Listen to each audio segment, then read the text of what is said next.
very good morning to you. You're very welcome along this Monday morning to OTB AM. We're here with you all the way until 9:30 this morning. And however bad your hangover is after a good weekend, it's nothing to the pall of despair that hangs over Galway GAA this morning after one of the worst weekends in Galway GAA history, right? Yeah, it's true actually.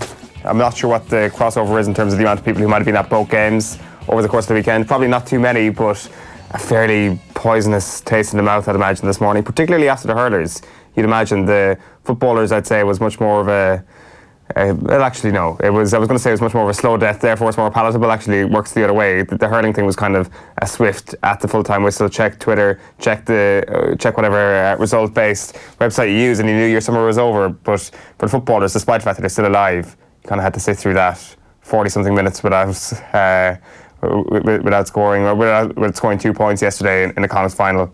Desperate showing at times. Yeah, and does anybody feel like the Galway footballers can make a recovery after what we've seen? I mean, maybe if you were to inject a fully fit Damien Coburn into the team, if they get a handy draw through to the Super 8, but like... What is a recovery? I mean, the All-Ireland semi-final? No, that's... Like they'll make a recovery and they might make the Super 8s this year, and that's fine because the quality of football at times isn't exactly amazing, and they could get a draw where they're expected to win and they could win comfortably in a round 4 qualifier. We just don't know. Like, is this something that we expected to see? Is this something that is kind of like the real Galway almost showing up yesterday, what a lot of people expected them to show, that this performance was essentially coming? And you don't like to be smart after the fact, but you do look at the talent they have on the pitch, and there is no question at this point Galway are not maximising what they have on the pitch. An outstandingly gifted bunch of forwards, and they can score 2.5 points in football, leading the game. It's funny, and they bottle it like that. And it's funny, that's so people were talking about Roscommon as, they've got great forwards, but is their defence up to it? And the new manager comes in and puts in place an ultra-defensive style compared to how Roscommon have been playing for the last couple of years, and it's working really well for them because their forwards just seem that little bit more, I don't know what the word is, but they've been more effective in games where the defence has also been functioning. It's like Roscommon are the better version of Galway. Roscommon are the Galway want to be. Yeah. That's a bit sickening, isn't it? And also, I don't think this Roscommon team, in terms of a collection of players, is as good as this Galway team as a collection of players. But they're clearly managed in a better way. Like, the question has to be asked, to what extent was last year's Galway showing throughout the summer a fluke? Or to what extent was it just a set of circumstance coming up against a Mayo team who clearly were undercooked, who had Diarmuid O'Connor sent off early in the game in that Connacht game in Castlebar last year, coming up against a Kerry team that was clearly undercooked in Croke Park on a desperate day in Croke Park, getting through deservedly, don't get me wrong, deservedly winning that Super 8 group. But there was a set of circumstances here that allowed some people to perceive that Galway were the 4th best team in the country. That was ridiculous. Where were they in your power rankings? That was ridiculous. The power rankings are not a representation of what I feel a team is. It's actually based on where they are. Now, they started the season off quite well in this championship. They stayed in Division 1. But I do think that if you look at a team, who is the one that is going to beat Dublin, who is the one that might be able to pave a way to the week final? After week, they keep falling. But just come on, somebody try and be good. Donegal, apart from Donegal. But it is like literally, we're looking at you, Donegal. It's all in your hands now. It's kind of that. To try and rescue the entire championship season. It's Donegal, full stop. Like, this Saturday in Newry is going to tell us quite a lot in terms of where Mayo are at. Not just in terms of where Mayo are at, where this summer is going to be, because let's face it, we're running out of options here. I don't think anybody could seriously say that Galway are going to be a contender, to be fair, before tomorrow. There's no way that you could actually look at them and say they're a hell of a lot better than last year, because they need to be a hell of a lot better than last year to challenge Dublin. They could have been. That's what they should have been building towards, right? Like, it turns out that's not what happened over the league. That's not what happened over the championship matches. They did play down to the level of the inferior opposition they were playing against, but it turns out playing good opposition and playing well against them is better preparation for big matches. So, I don't know. I don't think the Super 8's going to... I just don't feel like the Super 8's going to really suit Mayo. It feels like if Mayo have teams in the Super 8s who are not great, will they play down to that level again? And it's not like they have a fortress home ground that everybody's terrified of going to. So the game in Croke Park has to be against somebody really good to get them up for it. And they need to go away to somebody and win that game where they're like significant underdogs. And then it'll be a provincial winner. Their first game will be away from home against a provincial winner if they get that far. So it could be against Roscommon. It could be against the Dubs in Croker. I'm pretty sure you're allowed to play somebody you've already played when it comes to the Super 8. So I'm pretty sure it is an open draw. But like if they were to draw Roscommon, then it would be away to Roscommon first. All the provincial winners are at home first in the Super. Cavan. Yeah. Well, it could be. So it's definitely weighted more in favour of people who've gone through the front door this year again. So it's going to be really, really tough for them. To be honest with you, you are kind of dealing with the shadows at the moment until you actually know for sure what that round 3 and round 4 qualifier group is. Once you see that round 4 qualifier draw, then you'll be able to predict the entire summer. You'd have to worry a little bit about Galway even getting to the Super 8s at this point. Again, it all comes down to who they actually draw in round 4. But there are 3 or 4 teams there coming through that would have the upper hand against Galway. Isla Cody was in touch yesterday. A lot of people were just randomly getting in touch with you about the power rankings over the weekend as results started to happen, which is obviously a sign that... Well, there's only one game. There's things are crossing over. Addo and Sheehan, power rankings will need a slot tomorrow after that game in Galway, but we don't do the power rankings on a Monday. No, we don't. It's, do we do one this week? There was one game. Do we do just a top 10 reshuffle? I mean, we're absolutely doing it. What the hell? Of course we're doing it. You can't run away from it now, Owen. You gotta own this thing. You've got to realise that my own personal view is that Galway are too high in the power rankings. But they're your power rankings. They're not my power. They're not my personal thing. This isn't some sort of ego trip. This is a service for the people out there to show them what results have led to what ranking. This is not me. If it was my perceived thing, Galway would be a lot lower. I don't rate Galway, and I don't think that they deserve to be in an All-Ireland semi-final last year. And personally, the chickens have come home yesterday after that performance. And for your power rankings. But no, my power rankings, okay, fair enough. Let's just go along with that. Let's just say they are mine. We'll bring you some analysis and reaction from the Galway Roscommon game a little bit later on in the show. We're going to kick off the sports pages in just a couple of minutes' time. Michael Verney is going to join us in studio at 8 o'clock to talk about the hurling, which is obviously the most seismic stuff that was happening at the weekend. Whatever about the Galway footballers, the Galway hurlers were definitely considered contenders before a ball was pucked in anger in this year's championship, and they are gonzo from the entire thing now. Ruth Fahy is going to join us at around about 25 minutes past 8 to talk about the Women's World Cup. We've got Alan Quinlan at 8:35. Today is the first day of training in Carton House for those who will do battle on Ireland's behalf to reach a World Cup quarter-final and maybe beyond. Sorry about that. Golf with John Duggan coming your way at 8:50. At 9:05 we have sports news, and then Transfer Radar at 9:15, our brand new feature, which today might feature a little bit of Paris Saint-Germain news and maybe one of their most storied players, not their best, note I say, who might be available for transfer. Would you spend 200 million buying a broken Neymar at this point? Manchester United, your number's up. Come on down. Time for the papers. Okay, starting here with the Times Ireland edition, one of the last episodes of the Times Ireland edition as it is. Coming up, Primroses, Roscommon regain Connacht title and make it a weekend from hell for Galway. Pogba ready for United exit. He's gone public and said he wants a new challenge. And jockey fails breath test. This is an interesting story. Oisin Murphy, the leading flat jockey this season, was stood down from riding at Salisbury yesterday after failing a breath test. It's the timing so close to Royal Ascot is dreadful for the 23-year-old Irishman, who's the rising star of flat racing and seen by many as a successor to Frankie Dettori, the celebrated 3-time champion jockey. So they don't test routinely and they don't target test, but they can test whenever they want. And he missed 5 rides yesterday. Now here's the thing, unless he was a long way over the alcohol limit, he won't face any further sanction. See, I was interested in this because, how over the limit do you have to be? And the answer is, the threshold for a jockey is 17 micrograms of alcohol per 100 millilitres of breath, just under half of the limit for driving a car. So he was fine to drive, but just not fine to be on a horse.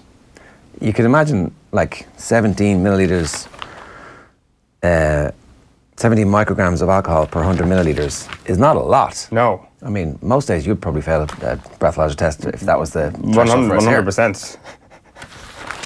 Sorry, that was I set that whole thing up. Please don't bring in any horse racing authority sort of levels into off the ball.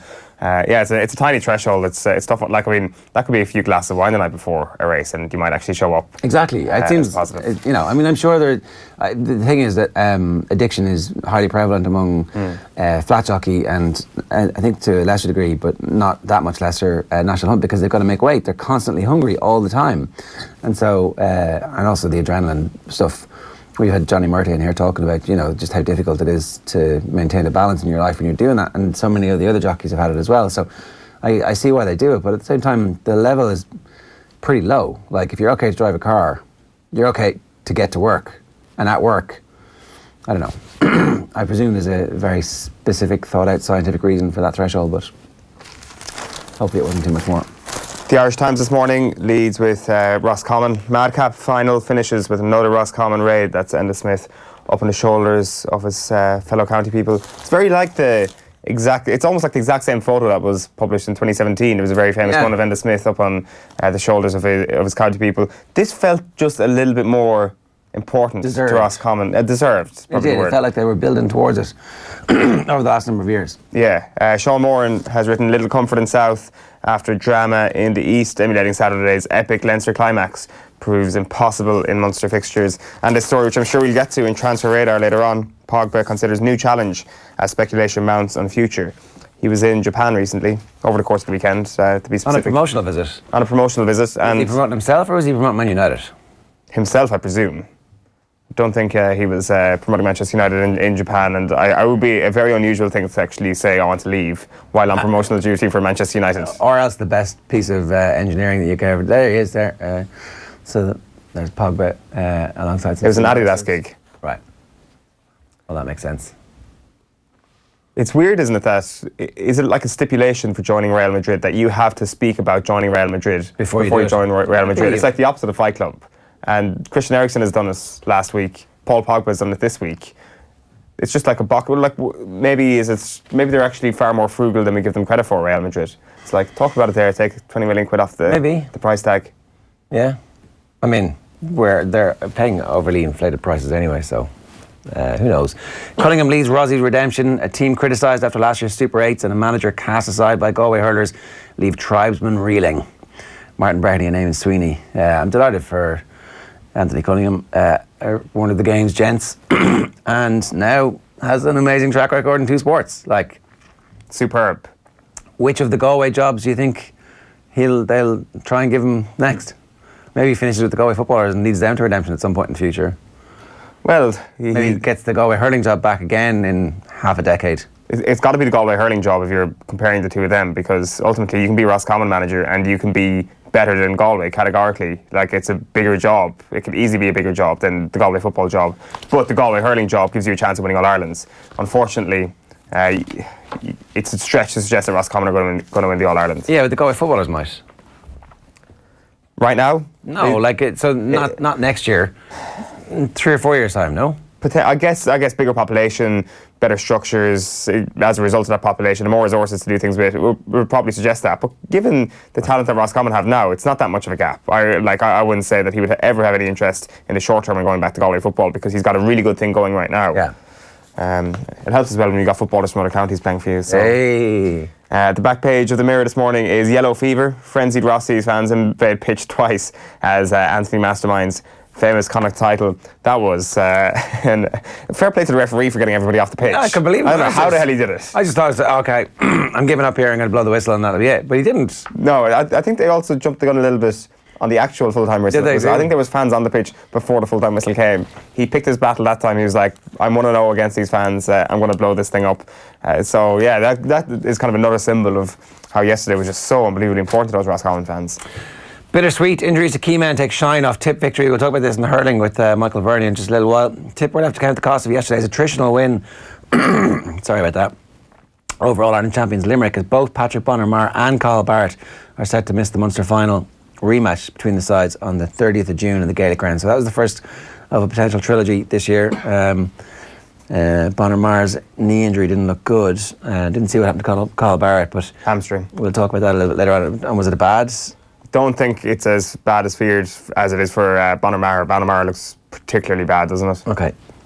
United rages Pogba talks up summer exit. Apparently Man United are really keen on keeping him and are going to offer him vice captaincy. Do you know the new Man United captain's going to be? The Manchester United captain will be... Who will be? So Antonio Valencia is leaving. Yeah. He's out of contract. Yeah. It says in the papers whether or not this... Luke Shaw. I mean, no. Well, you keep David De Gea. David De Gea is your... That would be ridiculous. Captain. Ashley Young. Did he just pick like a senior figure? And maybe it doesn't mean anything and you're not actually captain, but like, is that not sending out the wrong message? If you keep Paul Pogba, give him the captaincy. Like, well, you may as well. I don't think he's going to hang around for the captaincy somehow. I think this thing is done, as we can see on the back page of The Sun. Fat's my lot. Pogba says time's right for a new challenge somewhere else. He's an inset photograph there. Paul Pogba looking at the sumo wrestler saying, Jesus, De Gea has put on a bit of weight. Hey. Cunning as a cox then is the headline on Roscommon 113, Galway 12 points. And ciao to Sarri ball. Maurizio Sarri out the exit door at Stamford Bridge. He's off to Juventus. Cunning as a cox. I had to think about that one. Really? Just for a minute. It's a particularly slow start. For anybody who's just listening to us as a radio show, which of course you can do by just getting on drball.com and clicking the word listen, what's Fat's my lot? Fat's my lot is Paul Pogba surrounded by 4 sumo wrestlers. United's ace Madrid message. So they're all putting their hands up. Paul Pogba's doing kind of a bit more of an extravagant pose. I guess the sumo wrestler pose is what you could do. I'm not quite sure if these particular sumo wrestlers are top sumo wrestlers or what. I haven't really looked into that. So maybe it was actually a collection of world-class athletes and Paul Pogba was just the only one we recognise. Yet to confirm that. Here's the front page of the Examiner for you, 3 and in, and it's a picture from the Tip Limerick game. Clare gone as summer starts in earnest for Tip, Limerick and Cork. Anthony Daly, hard for Clare to take, knowing Limerick could have done more. I mean, Clare put themselves in that situation by, not being great up to this point. The rise and fall, delight for Dubs, but what now for Galway hurling?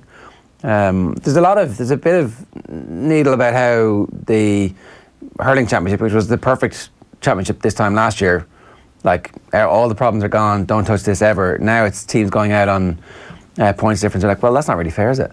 And Limerick could lose 3 games and be in an All-Ireland quarter-final and then go on and win an All-Ireland and everybody would be like, I mean, I think it's totally fine because they're the rules of engagement. When you start the competition, everybody knows that. It's tough. But it's like, we just realised that this is the thing. Anyway, victory march. Newton shines as Cork retain Munster crown and Rossie's rejoice. Cunningham's crew stun tribesmen on their home patch. Home advantage, I mean, in Gaelic games, means nothing. It's not like you have an away supporters end, which is a tiny fragment of the population of the general stadium and all the tickets are exclusively sold. There were as many Roscommon people, it seemed to me, certainly when they were invading the pitch, as there were Galway people.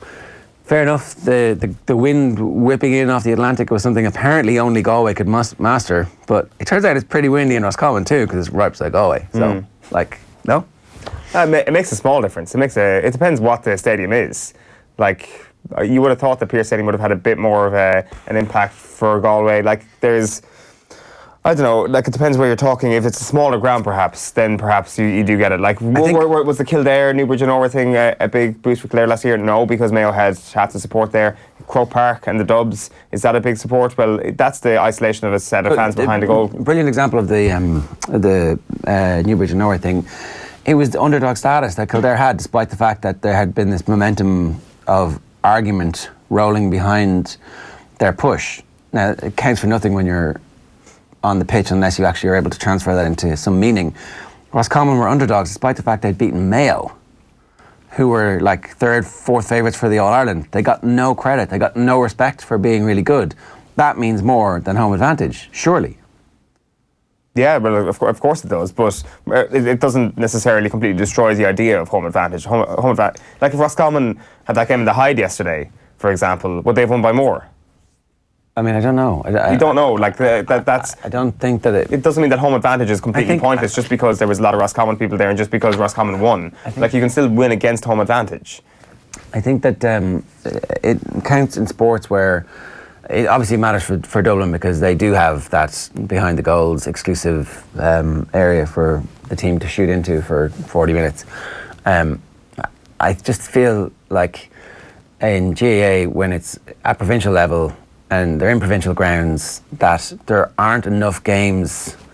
You don't play 20 times in your home ground every year, you know? Like you don't build up that same level of familiarity with every blade of grass. It's like it's a fairly minor thing. It certainly wasn't the 3 points that the bookmakers had pre-match. Here's the Irish News for you this morning. It's an attendance story. 2019 crowd figures show a recovery, but provincial attendances still fall below average for the decade. Yeah, so there's been people trumpeting the fact that Ulster football has had massive amounts of people going to the games.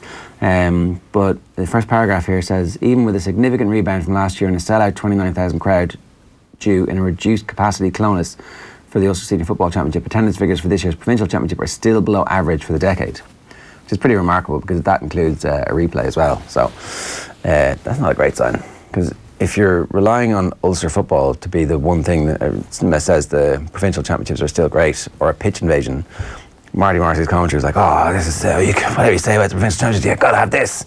It's like, well, you could have this a lot all over the country, as opposed to random once every 3 years when Roscommon decide to invade the pitch. I do wonder if it's going to take a year for that bounce to happen. Like, the attendances in Munster hurling are extraordinary, obviously, this year after last year. 40,000 yesterday almost in Thurles is a ridiculous number, really, for a game that was essentially going to be shadowboxing. And I do wonder if we're going to see the bump from the Ulster Football Championship next year, that people will be like, right, okay, plan my summer around this football championship, because last year it was pretty good. I might actually just go through the examiner here, because there's one really interesting kind of idea here from John Fogarty, because you mentioned the Tipperary injuries yesterday, and John Fogarty quotes Ken Hogan, who was on Tip FM yesterday, who asked, I hope they have the right boots on. And the conditions in yesterday's game didn't help the quality of the game, says John Fogarty here, but it may have been a contributory factor in both Cathal Barrett and Patrick Maher's picking up injuries. The slippery conditions looked to have made Barrett slide for a ball worse than it might have been, and it remained as dry as it was a throw-in. Maher might not have been so exposed to sustain his injury.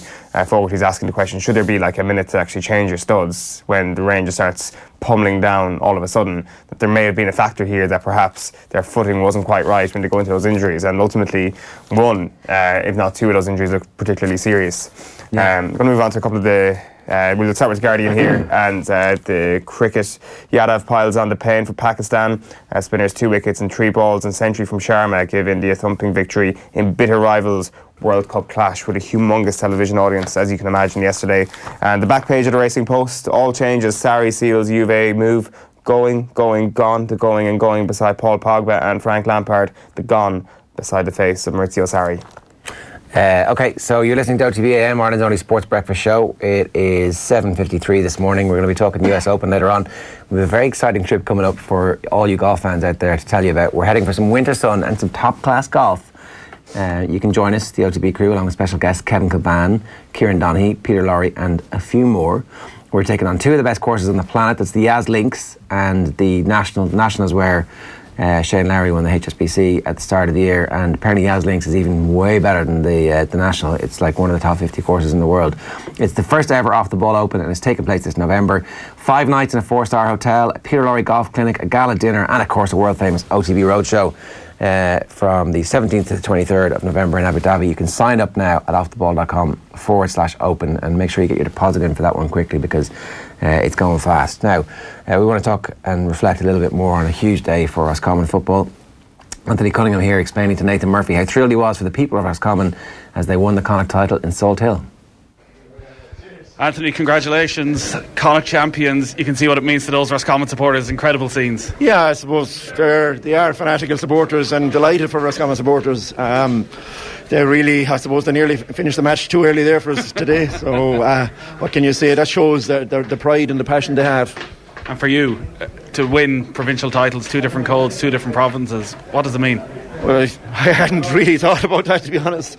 For me, I just love being involved in the game, be it football or hurling, and it's just a privilege to be involved. I'm not getting any younger, so when your job comes up and you think you can add something, but I'd have to commend my backroom team. Mark Dowd and Ian Daly are 2 tremendous coaches. A great S&C coach that's based in Dublin with Noel Flynn, and we improved that aspect of it for sure. And look at, it's the players. It's all about the players. They really worked hard. When I say worked hard, 36 players there, they never flinched since last November. Looking at the way the game went, Galway finished the first half in blistering fashion. Did half-time come at a good time for you? It did, because it was a level game with 10 minutes to go in the first half. But the last 10 minutes of the first half, we dropped our tackle rate, we dropped our composure, and it was looking that bit tough. And it was a tough place at half time, because it's Galway and they're a tremendous team. But for us, we just got back to being a bit more composed in the second half. That's Anthony Cunningham there talking about the composure in the second half. Next up here we have Kevin Walsh talking about watching his side put in two very different performances either side at half time, and wondering if the style had hampered their chances of beating Roscommon. Have a look. But Kevin, hard luck in the immediate aftermath with little time to think about it. Where do you think it went wrong? First half was good. Total control. It wasn't weather conditions were poor on both sides. It was rain, but there was no major wind. But second half just didn't seem to get our hands on the ball. I think maybe overturned the ball maybe 2 or 3 times at the start of the second half when we were attacking, and the next 20 minutes we didn't seem to get our hands on the ball. I could be reading this wrong. Obviously you probably had more time to watch this than I had, but we'll have to evaluate it during the week, and one thing we're sure is it wasn't a consistent performance. Only 2 points in the second half, and it wasn't like there was a huge amount of wides in there either. Why do you think you weren't creating any opportunities really? You have to tell me. I think probably didn't get our hands on the ball enough. They seem to be winning all the breaking ball and running at us. We certainly weren't as good defensively in the second half. But having said that, it doesn't seem to get our hands on the ball. Were you holding too many men back inside your own half? Do you think so? I'm asking you. Do you think so? I'm just asking the question. You think that was one of the reasons? I don't think it was one of the reasons. I mean, because there's a lot of guff out there about that. At the end of the day, we didn't get our hands on the ball. We need to get our hands on the ball. There was no different instruction in the first half compared to the second half, and we've had our chat in there. But whether a change in mindset in being able to get the dirty ball or whatever it is, but you don't have the ball, you defend space, and when you have it, you attack space, and that's what the boys did in the first half. 11 points or 10 points in the first half is good in these conditions. So no different instructions, but you need to get the hands on the ball, and we didn't get enough ball. That was an interesting exchange there between Kevin Walsh and Nathan Murphy. An awful lot of guff out there about Galway's defensive style. Apparently so. The 2 points in 44 minutes thing isn't going to help that narrative, I don't think. And I don't know, is there a bit of a precious nature about that? About the defending their lead or whatever it may have been, that they utilised that to do yesterday? I think it's fair enough. I think you can play whatever way you want to play, but it's also fair for people to say and identify the particular players you have on the team and say you're not perhaps getting the most out of them because of the way you played. Look at their starting forwards yesterday. Peter Cook, Michael Daly, Johnny Heaney, Anton O'Lee, Ian Burke, Shane Walsh. They scored 2 points in 44 minutes. That's a pathetic return from players of that quality, and that has to leave question marks. You need to own it. That has to leave question marks about how this team is being set up. Now, as I say, I don't think that you have to cast a blanket, pardon the pun, over defensive football and say necessarily it is bad. But you look at individual teams and you look at what they can do. I even had a problem with Fermanagh with far less players playing that way, because I actually think there's some good footballers who can knock over great scores as they showed against Donegal. But Galway is getting to the point now where it's categorically the wrong thing to do to actually continue to set up in this way for the entire game. Yeah, okay, so here's the thing.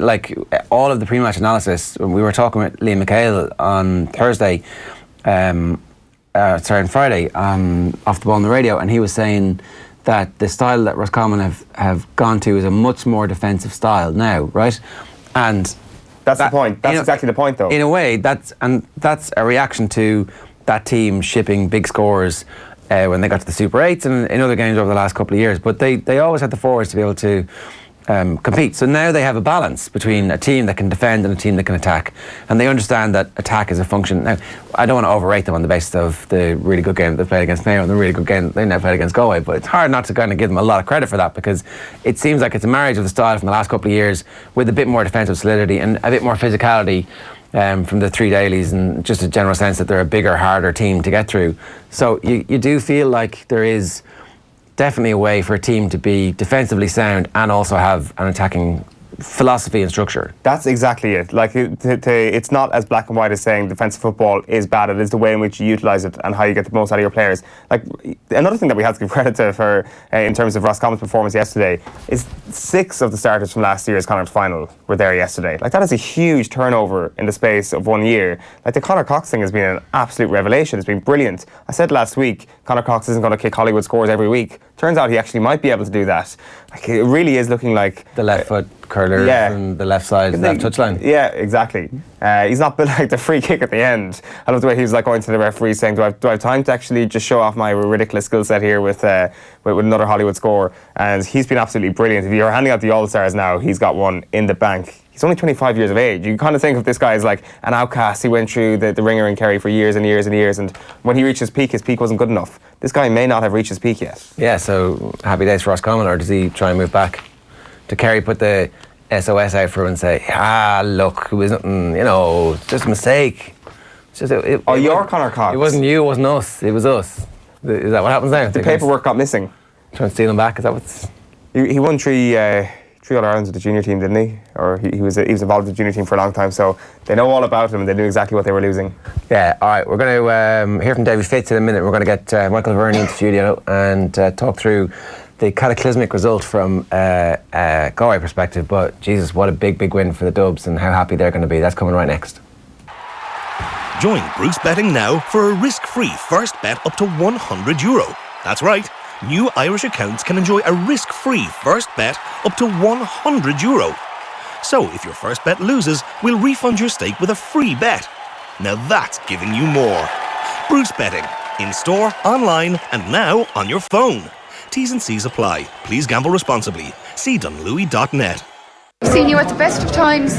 I've seen you at the worst of times. Today I saw you at the most emotional and possibly one of the happiest times I've seen you on the sideline at full time.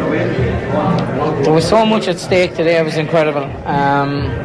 Went down to 14, we were down a score. We managed to get the draw. I think we fully deserved it. We had 2 or 3 goal chances in the first half we missed. We gave them a goal in the second half. That was our mistake. Now they missed a few points as well, so I definitely think we deserved a draw. And it's not about me. I'm not delighted for myself. I'm so delighted for them guys because they work so hard, That's something I've been saying about you for a long time, that everything you do, it is for your team, and you always say it's not so much for you, you do it for your team.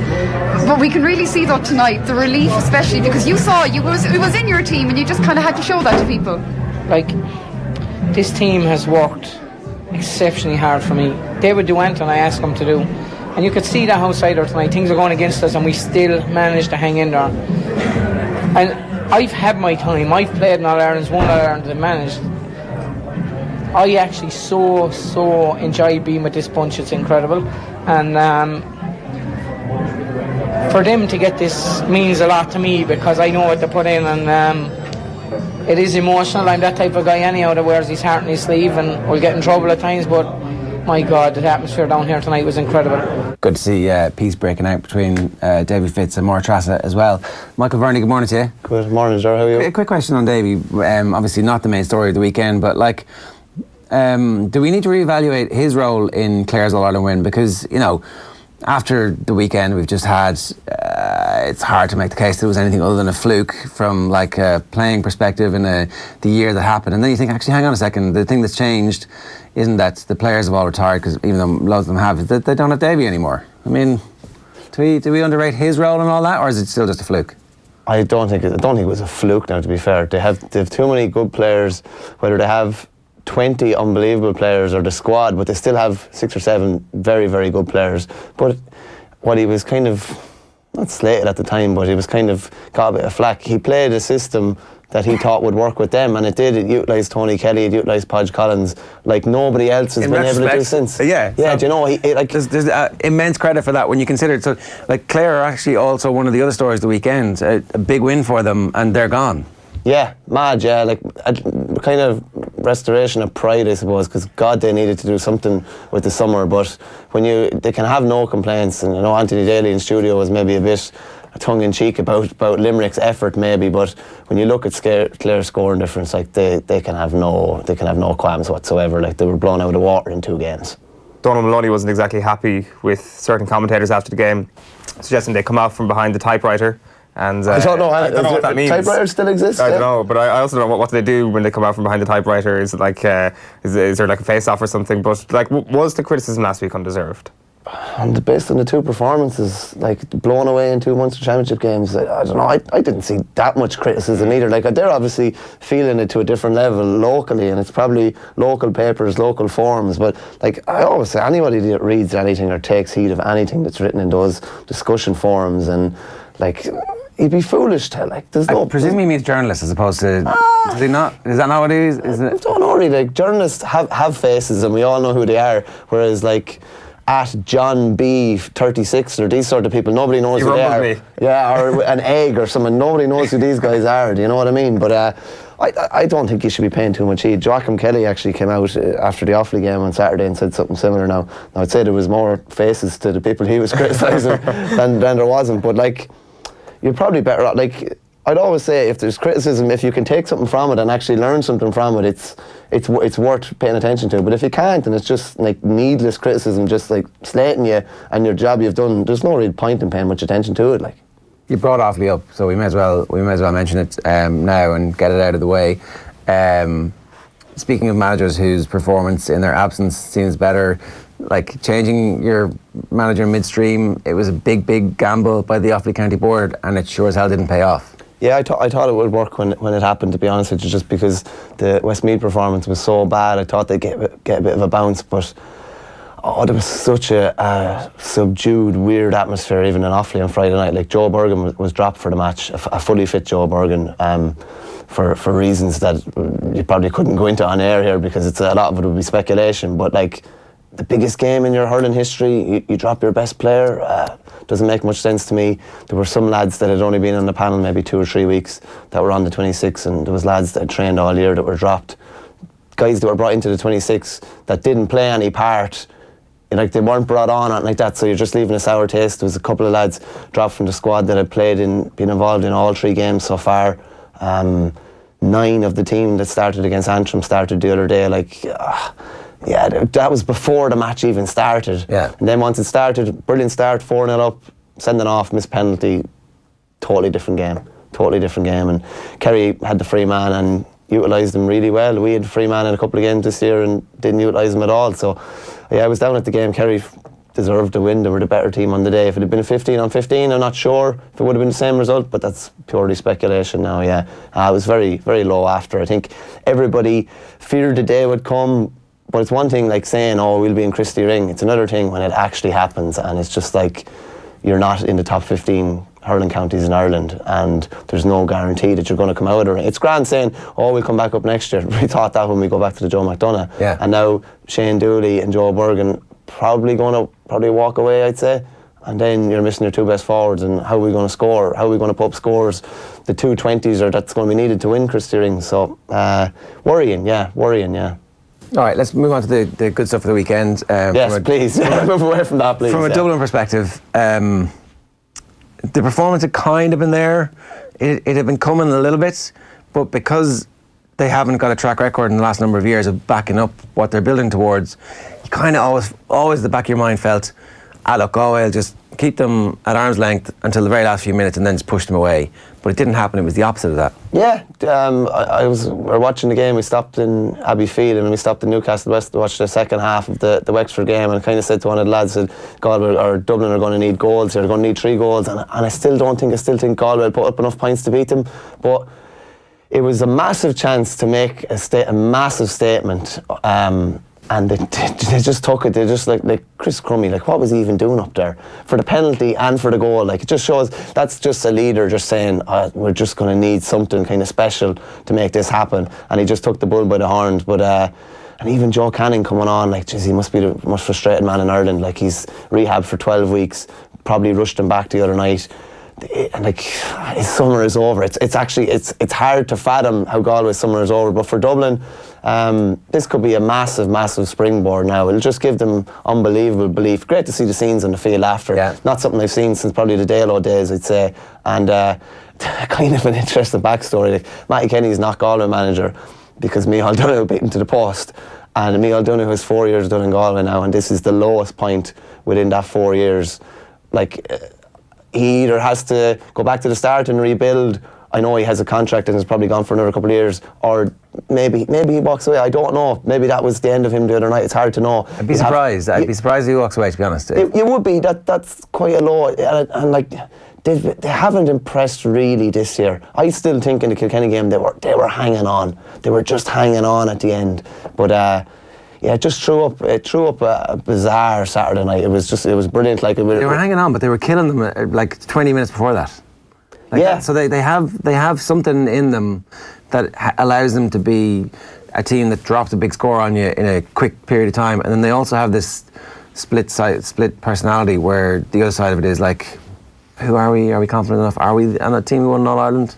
Yeah, like as I said to you, I think it was last week, like in the replayed Leinster final was the same. Blitz, let Kilkenny back in. The All-Ireland semi-final, the All-Ireland replay was the same. When they didn't get the start against Limerick, they weren't in the game. Yeah. They're capable of doing this kind of blitz and then just seem to switch off, or I don't know, they kind of bring some trouble on themselves. But Conor Whelan going off the other day was huge. Like he's just, I know Owen O'Donnell went off for Dublin and was a massive loss, but Conor Whelan's just that, yeah, he just was taking all the responsibility on his shoulders over the last couple of weeks in Canning's absence, and him being missing just didn't help. And Dublin just smelt an opportunity, and in fairness to them, they just went for it. This was the glorious opportunity that they had to try and take, and they did, and it just turns their season on its head. You've got to say Conal Keaney is a cult hero now when it comes to Dublin GAA.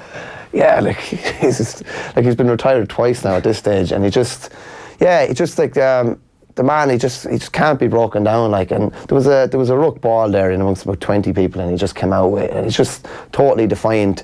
It is a point as well. Like, you can have all your youth and everything in your pace, and that it's hard beat someone like that, someone with that experience that just continuously has stood up under pressure in the last 10 years. And remember, like, he left the most successful football team we've ever seen. Like, when he left, basically, they went on to the outrageous success. He left to go back to his true love, which was hurling. And it's, while they haven't maybe won too much, he's got a league and a Leinster title. It's for nights like that. That's why he went back. And it's for nights like that that's why he answered the call from Pat Gilroy. He got a big shoulder operation over the winter as well. After Ballyboden finished up, people were probably writing him off. People had written him off after the Wexford game in Parnell. I remember someone saying to me, I don't know if they'll get away with Conal Keaney. Like, he's just maybe flagging a small bit. And then he delivers something like that the other night. Like, it's just outstanding. Do you think there is one more shock in this team? Like, it's going to have to be a hell of a shock.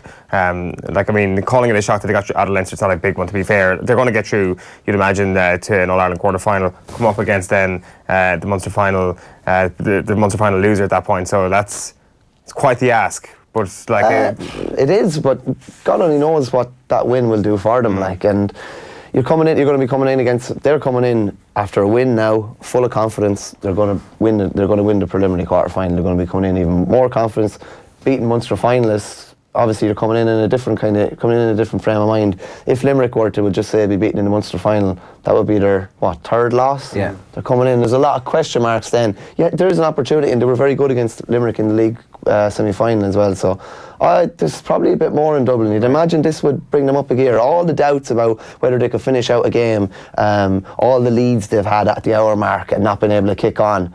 This might just change things a lot for them now, you know. I think as well, just this is built on a manager who understands the club scene in Dublin intimately, who's been involved with the best team in Dublin at club level for a long period of time. So it's different from, so obviously Dalo's now involved with the club in Dublin, but it is different from Dalo arriving in and being a messianic leader and everybody followed him. This is actually somebody who's kind of embedded in Dublin club culture now.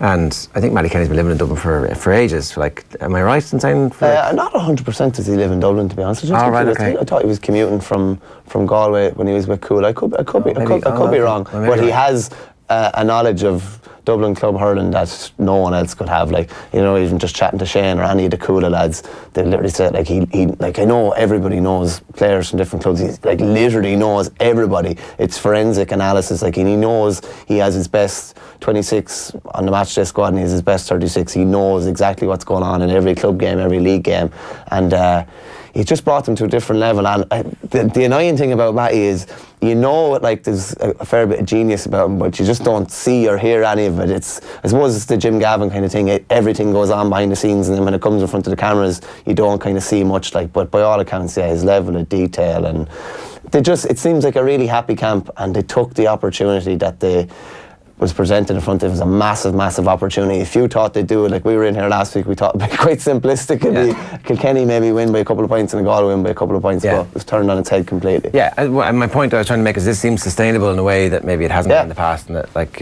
you know, all the underage investment that's happened for the footballers has basically been happening for the hurlers as well. So you should begin to see a better production line of talent coming through. I want to move on and talk about the Limerick Tip game. Tommy Walsh was at that game, and he said it was a relatively cagey affair early on. Here he is pinpointing the difference between the teams on the day. Have a look. Now, you coming into the game, you tipped Limerick to win and you were proven wrong in the end, but are Tipperary just that much better than them? Yeah, I was wondering before the game, like, would Tipperary be able for the intensity that Limerick, I suppose, bring to every single game? And they answered me. They really were, because I think they've been training like that since they went back in November. Everything is about hard work, everything is about speed, movement. And when they were hit, like the first ball Bubbles got, he was soloing in to the goal beyond at the town end, and there was a goal chance on, and 3 Limerick lads put him to the ground.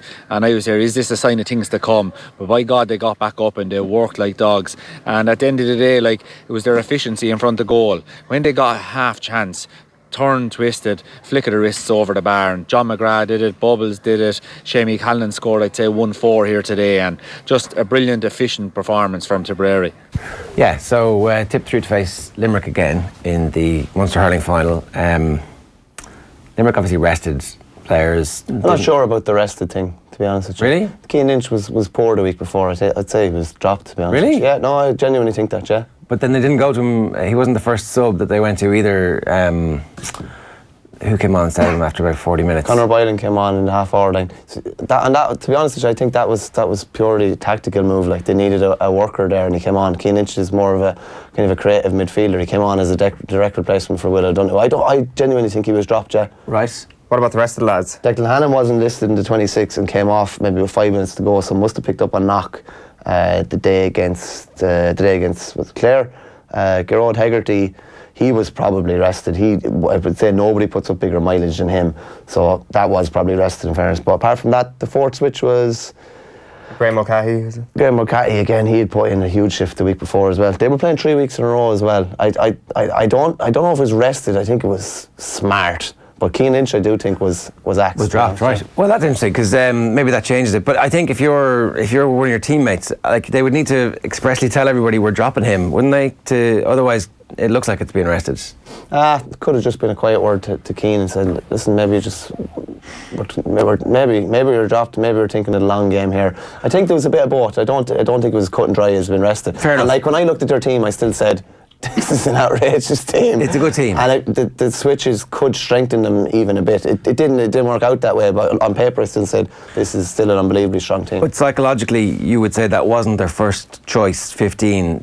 So I expect the team for the Munster final to be their first choice 15, and I expect some of the players who were unavailable to be suddenly in the team again. Do you know what I mean? Yeah, no, I do know what you mean. So yeah. It's not that there's a hint of complacency, but it was described as cagey by Tommy. And like, I don't expect the Munster final to be anyway cagey. I expect them to go and try and kill each other from the off. They will, yeah, definitely. It was weird. Limerick there was an awful lot of uncharacteristic mistakes, but a lot of it was just forced upon them by Tipperary. Like, their short passing game, I don't know how many times, like, there was just tip bodies in their face. A lot of the exaggerated passing out of defence was just, they were under more pressure. There was more hurls getting in, there was more bodies getting in, and it just wasn't maybe as fluid as we've seen before. A lot of that was to do with Tipperary. So Limerick would have learned an awful lot more from that game than Tipperary. And of course, like, Tip have like two probably, I'd say they're both out now. I'd say Cottle Barrett probably twinged his hamstring. It looked like, didn't look like he did a bad job on it, but he's probably going to be out for a couple of weeks. Bonner, they were saying it was looked like a serious knee injury, so his summer could be over. So that's two of your it's your man marker and your ball winner, and your forager. So, and he'd been back at his like peak. He'd been playing his best stuff probably over the last like 5 or 6 years, I'd say. So, but I don't think it's as cut and dry as saying Limerick should improve an awful lot and should have learned an awful lot. But like, Tipper they've just kept their performance at that level the whole way through, which is phenomenal in itself. And like, just I don't know if he gets the credit he deserves because he just keeps doing it every week. But Pádraig Maher's just, he's actually an animal. Like, when he gets the ball, it's either a foul. He just seems to be foul every time he gets the ball, or either that or he clears the ball up the field. The strength, I don't think there's ever been a stronger hurler to have played the game. He actually looks like he's jumped down off a wardrobe straight into the shirt. Like, that's the only way you could get him in. Like, he's literally bursting out through the shirt, and he played that role just at the edge of the D, and very cleverly they were just able to cut off any sort of supply to Gallan. And Limerick are maybe becoming a bit too reliant on Gallan. I know every team is maybe a small bit reliant on their best forward, Horgan for Cork, Canning for Galway. But when Gallan is held somewhat from play, they don't look like, at the moment, like there's someone else that's going to get 1-2 or 1-3 that he will get, which is a bit of a worry. I think as well, Limerick are still at a very early stage in their evolution. The fact that they won All-Ireland early on kind of means that we don't think about them as like that. Like, but if you know the point you're making about Tipperary about teams being reliant on the top scorers. Tipperary now have a bunch of players who will be able to step up. Like Conor McGrath was quiet yesterday. Quinlan steps up. Bonner would say that would usually get a goal and set up a lot of scores. He was obviously had to come off. Dan McCormack came in and he set up 5 or 6 scores. So they have that Kilkenny-esque thing from the noughties where if one lad doesn't play, it's okay. There's another lad that will, you know, which is a great luxury to have. Yeah. So are they still in a tier on their own, those two teams, or is anybody close to them? Yeah, I'd have to say those two are a bit ahead. You would have to say, especially like I fancied Cork for the All-Ireland. A bit of a setback yesterday, definitely, and there's serious question marks over them. You'd have to say Tip and Limerick are a step ahead. You'd have to say Tip are like just slightly ahead of Limerick at the moment as well. We'd have to see what the Munster final brings. Cork are going to face Wexford or Kilkenny more than likely. And I mean, it's hard to pick at this stage, given the team just had a draw. You probably would make Kilkenny slight favourites on the basis of tradition, but like. Wexford are coming, and who knows what the truth is about where Kilkenny are. So you would make Cork favourites at this stage to win that game, which would probably be in Thurles. Would that be right? The quarterfinals should be in Thurles. Yeah, I would still fancy Cork to go back to an All-Ireland semi-final. If they get back to Croke Park, anything could happen. That's so perfect for them. They'll back themselves against Limerick or Tip. 100%. Yeah, very, very interesting. Yeah, just on the Wexford Kilkenny game, like Kilkenny probably did well in a way to get a result, given that TJ was like ineffective. Like Mahanan just his brief was just don't let him near the ball, and that's basically what he did. Adrian Mullen stood up, I suppose, and got 1-3. But there's the scenes of Wexford Park after the game as well. Yeah, so. it's great. Like in fairness, and I just loved the confusion at the final whistle. Like I didn't know the permutations off by heart, but we were watching it in a pub in Abbeyfield on the way home from Tralee.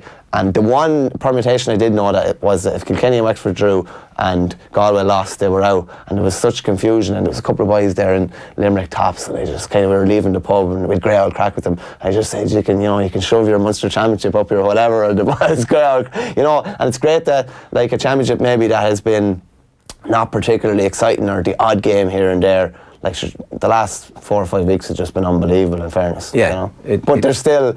It's been unbelievable because they've been so level, all the teams, the 4 top teams. And it's weird with Galway, basically it all comes back to who beat Carlow by the most. And Galway didn't, and I was at that first game and there were 6 points, it could have been even 3 or 4. Yeah. And that's what it comes back to, basically. Yeah. You know? Yeah, you do wonder if that's the right way to, if like,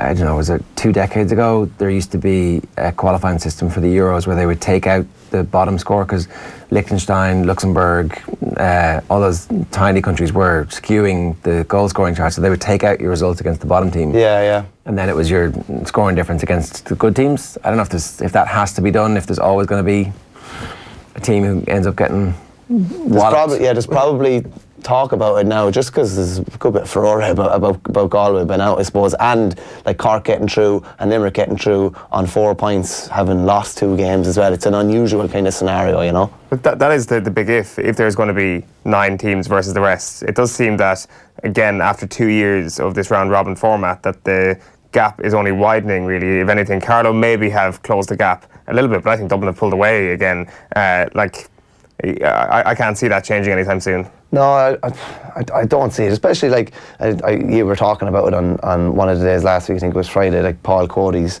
all his tweets, his unbelievable tread, like, and just see Carlow are going to drop down, so whoever comes up, it's a pure baptism of fire. By the time you get your feet, you're gone and you're coming back down, and Carlow are probably coming back up a year after hurling a year down a lower grade, so like they're not going to get any closer within that year. If anything, they're going to get further away. Like, so, yeah, you'd imagine the gap is.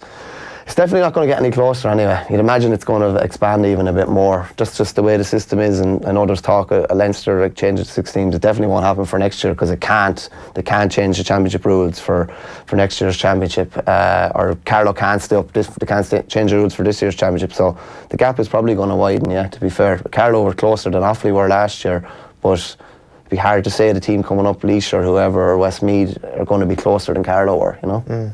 All right, so can any of the Leinster teams beat any of the Munster teams? Yes, probably can't beat them twice. They couldn't beat probably a Limerick and a Tipperary back to back, But yeah, I would still fancy Kilkenny to take someone out. Yeah, I don't think they'll win the All-Ireland or anything like that, but still fancy them to take someone out. So they could reach the semi-final if they get beaten in the Leinster final, and they could reach a final if they win Leinster. Yeah. It's such a, for Davy, winning a Leinster title is unbelievable because they get Leinster title obviously, but they're in an All-Ireland semi-final which they've been craving for God knows how long. If they deliver some sort of a performance that day, could be an All-Ireland final. It's great. There's great kind of there's stuff on both finals this year. It feels like, in a way that there maybe hasn't been that much for the last couple of years. Like, even when Cork won last year, it didn't feel like it was catapulting them towards something, whereas if Limerick were to win this year, they kind of need that time off, I feel. And if Tip were to win, it's like, well, look who we are now. We have established ourselves as the big dogs. Yeah, you're probably right about Limerick. Limerick could really probably do it going through the front door at this stage and resting up a couple of bodies and being right for an All-Ireland semi-final, whereas I know they're preliminary matches and a quarter-final, but there's still matches. Yeah. It suited them last year, probably doesn't suit them this year. No, you've got to show up for them. Michael, good stuff, thanks for that. Off the Ball's back on the road again this week in association with Super Value. We're in St Finbarr's GAA Club Cork on Thursday the 20th of June. That's just 3 days away. We're talking all things Munster final. Can Cork get back to their days of glory, or are Kerry still the kings of the province? It's an exclusive off-air event, so the only way to enjoy it is to be there on the night. For more information, get on to offtheball.com/events. Now, up next, we're going to be joined by Ruth Fahy. You're listening or watching OTB AM. It's 8:27 this morning, Ireland's only sports breakfast show. First, here's Cliona Foley sharing her frustration at some of the commentary around women's football. And I think it's simply because it's what is he just talks about really sort of some of the vitriol that you see online about women's football that makes you go, what is your problem? If you don't want to watch it or you don't like it, just don't bother. And he makes a really good point, which is his angle is really, if you love sport, you love sport. What does it matter who's playing it? And his intro is brilliant. He says, I'm about to indulge in an epic bout of virtue signalling. I'm about to try hard to be liked. I'm about to labour diligently to appear woke. That's what some men hurl at anyone who writes or says anything that suggests even a remote interest in the Women's World Cup. It's always men, often emoting in capital letters, that sophisticated literary device of the impotent, which is a great open paragraph in fairness. And so, really good read, I think, and he makes this the valid point, which is, the common refrain is not merely not liking women's football does not make a man a misogynist, and that's true, right? What does make a man a misogynist is reacting to asinine comments about women's football match with the kind of ugly, frothing vitriol and mocking scorn. They would never aim at a men's football match, whatever the standard, and it's just that comparative thing is what I don't ever get. And so I like his angle in saying, that he's seen good analysis, he's seen bad analysis, he's seen good play, he's seen bad play. But if you love football, you watch it. Ruth Fahy, good morning to you. How you doing? Good morning, guys. How are you? Yeah, very good. How's your World Cup been so far? Yeah, it's been amazing, to be honest. I think I'm seeing football in my sleep at this stage. I'm absolutely loving it. There's so many stories, been so many highs and lows already. We're only just over a week in, obviously coming up to the final group game where all the drama is really going to happen. But yeah, it's been brilliant. I absolutely love it. I'm really, really enjoying it, I have to say. Talk to us a little bit about the US, because we were uncertain when we talked to you last week about how good or otherwise they were going to be and whether or not they were the force of old. Now, a lot's been made of the victory and the celebrations and all that kind of stuff, but just taking it from a purely footballing perspective, is it really too early to tell, or is that early performance and the indicators enough to suggest that when it comes to their quarter-final against France, that actually they should be favourites for that game? Yeah, it's a good question. I suppose the fact the two games, have been against Thailand, have been against Chile. I think the fact really remains that we just don't know exactly in terms of how much they might struggle, how much they might not struggle. Obviously, a lot of the talk was after the 13-0 domination of Thailand. I think what we have learned is a little bit more about their character, how ruthless and competitive they are, which is fine, which is what they've always been. That hasn't changed. That's not new for anybody that's been following them for years. But in terms of being tested defensively, because that's what we pointed out was their issue at the back four and the goalkeeper, we just don't know. We really don't. But they're going to be up against Sweden in their final group game on Sunday. And I think we'll know a little bit more then. Sweden I don't think they're strong contenders to the World Cup, but they did put 5 past Ireland and they have shown that they're quality at times. So we'll know more then. We just don't know yet. But they're obviously still favourites out there, USA. And as we saw from the characters there. Ruthless at times, yeah. They beat Chile 3-0 and they were 3-0 up after half an hour. I didn't see the game. Did they ease up, or was that just ineffective for the last 60 minutes? Did a little bit of the talk and noise around the first performance get to them? No, absolutely not. No, and the thing is, like, they actually didn't ease up. When it went to 3-0 and we came into half-time, we thought, this is literally exactly what happened against Ireland. It was 3-0 half-time. They went out and scored 10 in the second half. But no, what we had, they did not ease up whatsoever. But Endler and goals for Chile in the back four were phenomenal. I think there was like 9 saves made by Endler, about 4 or 5 absolutely world class. She was player in the match in the end. So didn't ease up. We're tested at the back once or twice as well at times. So it certainly wasn't the same USA we saw against Thailand, but Chile were a slightly better side. But again, we're just not going to know until next Sunday when they play Sweden. It seems to me that this USA team would thrive under the criticism that might have come their way after the celebrations against Thailand. It seems that they are a team that love the siege mentality. Yes, they absolutely love it. I think if you ask any kind of female player who's played over in the States, this sort of competitive, it seems actually like crazy at times, but it's so unbelievably competitive and ruthless. That filters all the way down to college level. They start that in high school and they play like that all the way up. And they obviously want to win as a team, but as individuals, they want to break records. They want to be the star player. They want to score as many goals as they can. That's how they play. And like, this is the thing after the 13-0 and the celebration, some people were surprised, but that's not surprising to anyone that's been following them for years. And they've been under pressure back home as well. So I think that's just a bit of an emotive reaction to the pressure they felt at home.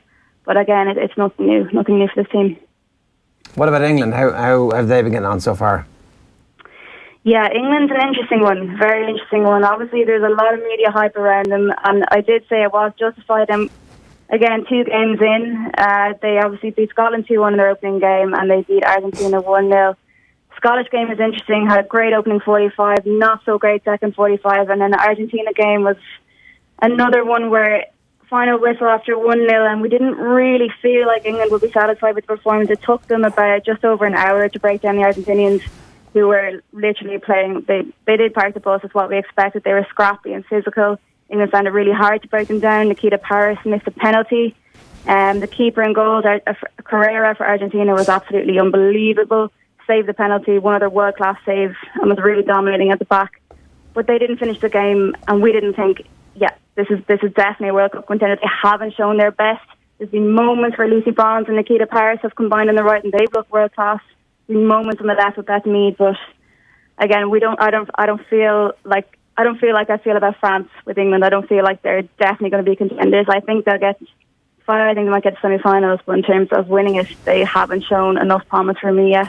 Yeah, a lot of these World Cups teams kind of grow into it and find a rhythm and discover a style of play. Even in formations, like we've seen that in all World Cup history, all the way back. That it's the team who responds best to tournament pressures who ends up being the one who emerges successful across it. And are you seeing any sense that Phil Neville is understanding what he needs to do from the group, that he's making changes based on that, or has he come in with a fixed set and style of play and decided this is how we're going to try and win this thing?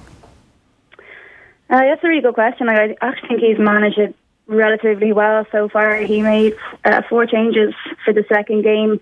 Kind of question that. He actually changed his goalkeeper, brought Carly Telford in, and he brought in Jodie Taylor up front for Ellen White.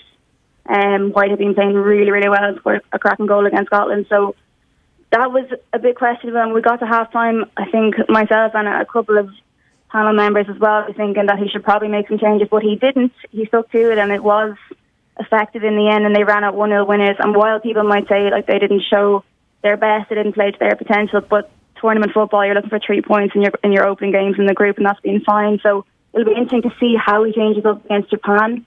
That'll be obviously the first big game against like world class opposition for England. That's on Wednesday. So again, we'll find out more as that's going on. But I think he's managing it pretty well. To be fair to him, pretty well, and they seem pleased in camp so far. We've been talking about the French since we started the previews of the World Cup, and you definitely felt that they were very well matched with the USA team before we kicked off. Are they still their main rivals? Do you still feel that they might actually be able to take out the USA at the quarterfinals? How have they been getting on?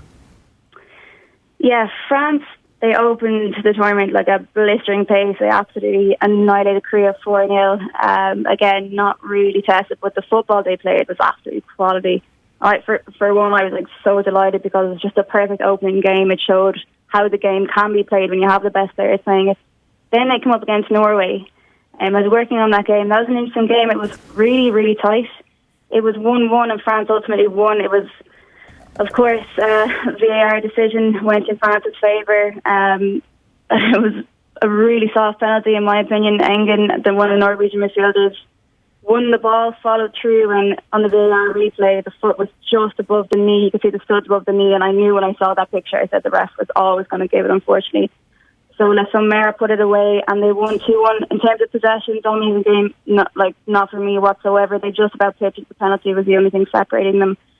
So, but they're through now. They're playing Nigeria tonight, so I think they'll have a really handy win against Nigeria. And again, they're probably most likely at this stage going to meet USA in the quarterfinals. And the thing is, whereas France were tested against Norway, USA haven't really been tested yet. I don't think USA will be really tested against Sweden either. So having those kind of softer games for the USA and then suddenly coming up against France in the quarterfinals, that could really play against them. But for me, France, I had my hand in France this time. I'm going to keep us firmly on them. They weren't brilliant against Norway, but they were good enough. And I just think they have the world-class players to go all the way. Germany, Italy and the Dutch also have 6 points. Are any of those teams good enough to consider themselves potential champions in waiting, or is that just a function of their groups maybe not being particularly strong? Germany, to be honest, I'd say they probably have the easiest group. They sailed past Spain and China 1-0 each. To be honest, I wouldn't mind if Germany exited the competition. Like they're just, for me, they're obviously efficient in how they play, but I don't like watching them play. I find it fairly boring at times. They have probably the easiest route all the way to the final when you look compared to other teams. So I wouldn't be surprised if we did see them in the final. I would be disappointed.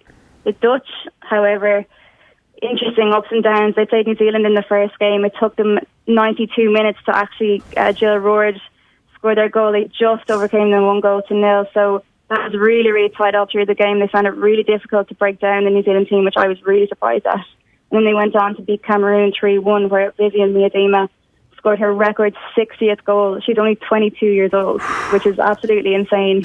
And she's got another 12 years of career left ahead of her. She's now the top goal scorer for the Dutch.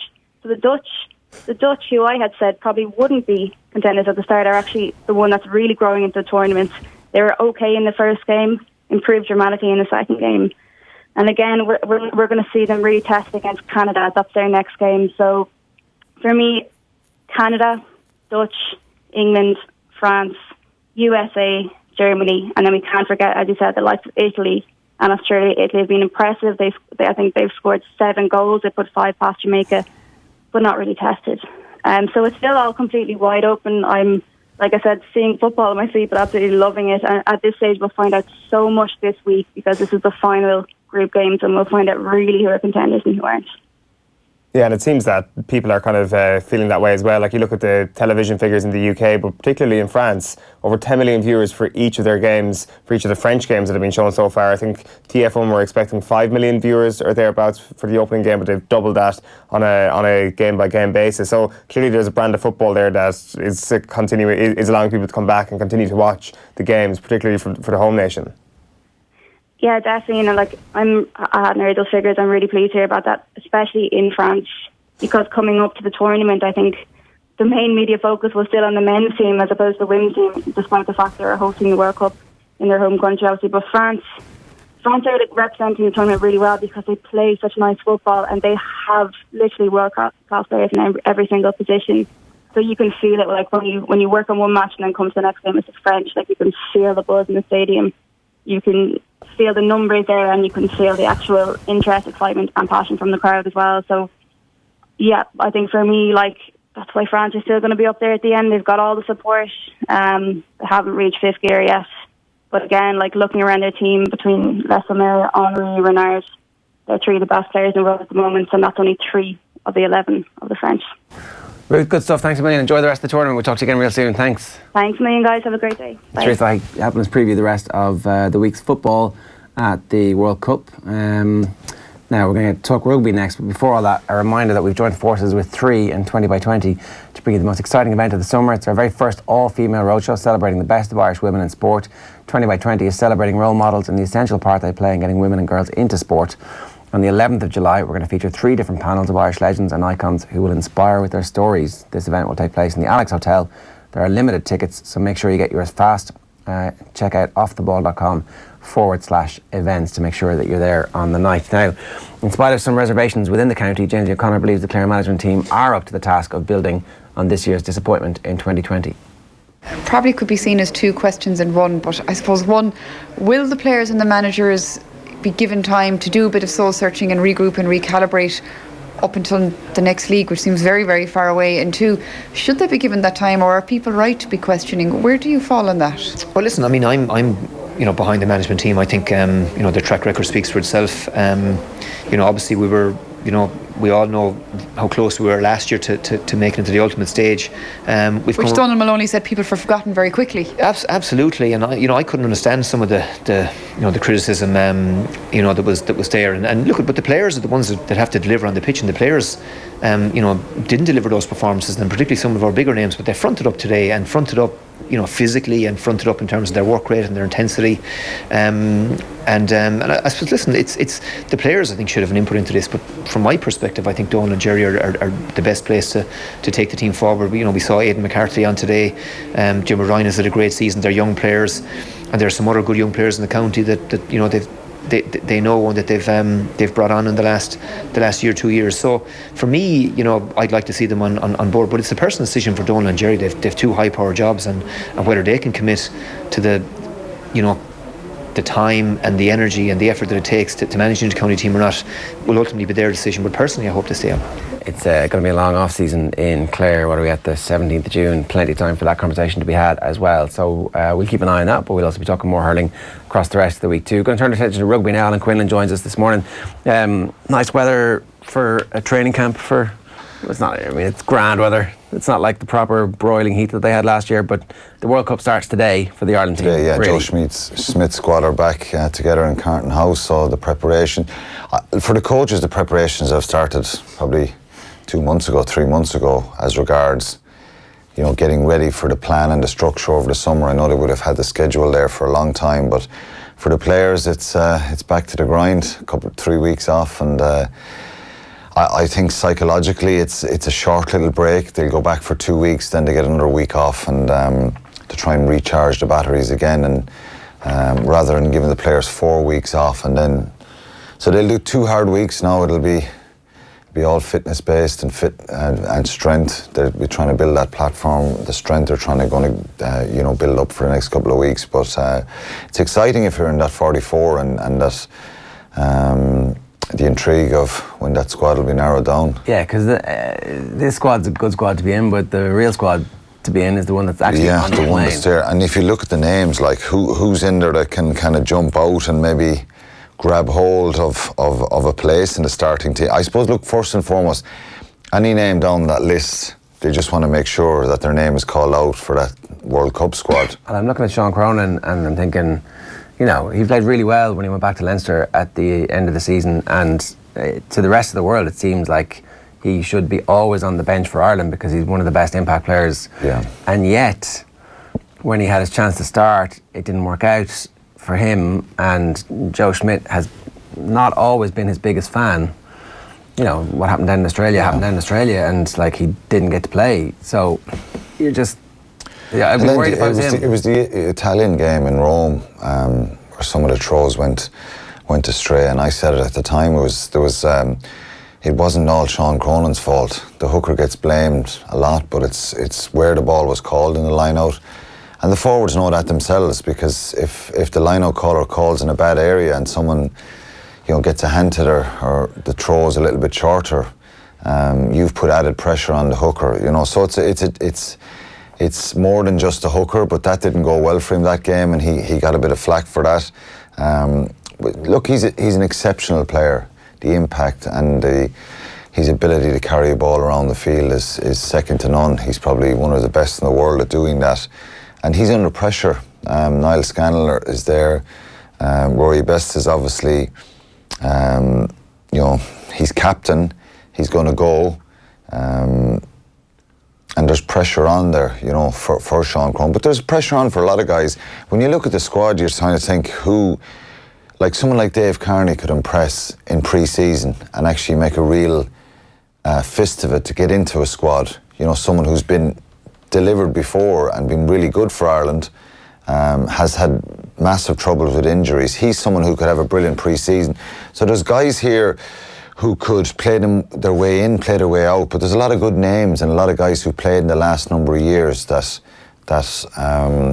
could either play their way in or play their way out of the squad. How intense does it get between the inter-squad rivalry in terms of actually trying to get that seat on the plane?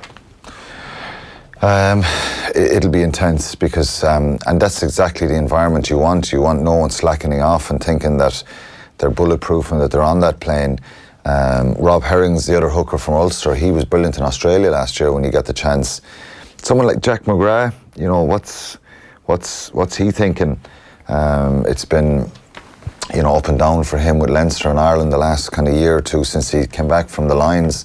So Tommy O'Donnell is another one. And I said this a couple of weeks ago that if he has a really good pre-season with no injuries and he makes an impact in training, because you're talking about the intensity on, they'll be going at each other. Not straight away, because these first couple of weeks are probably trying to build the fitness.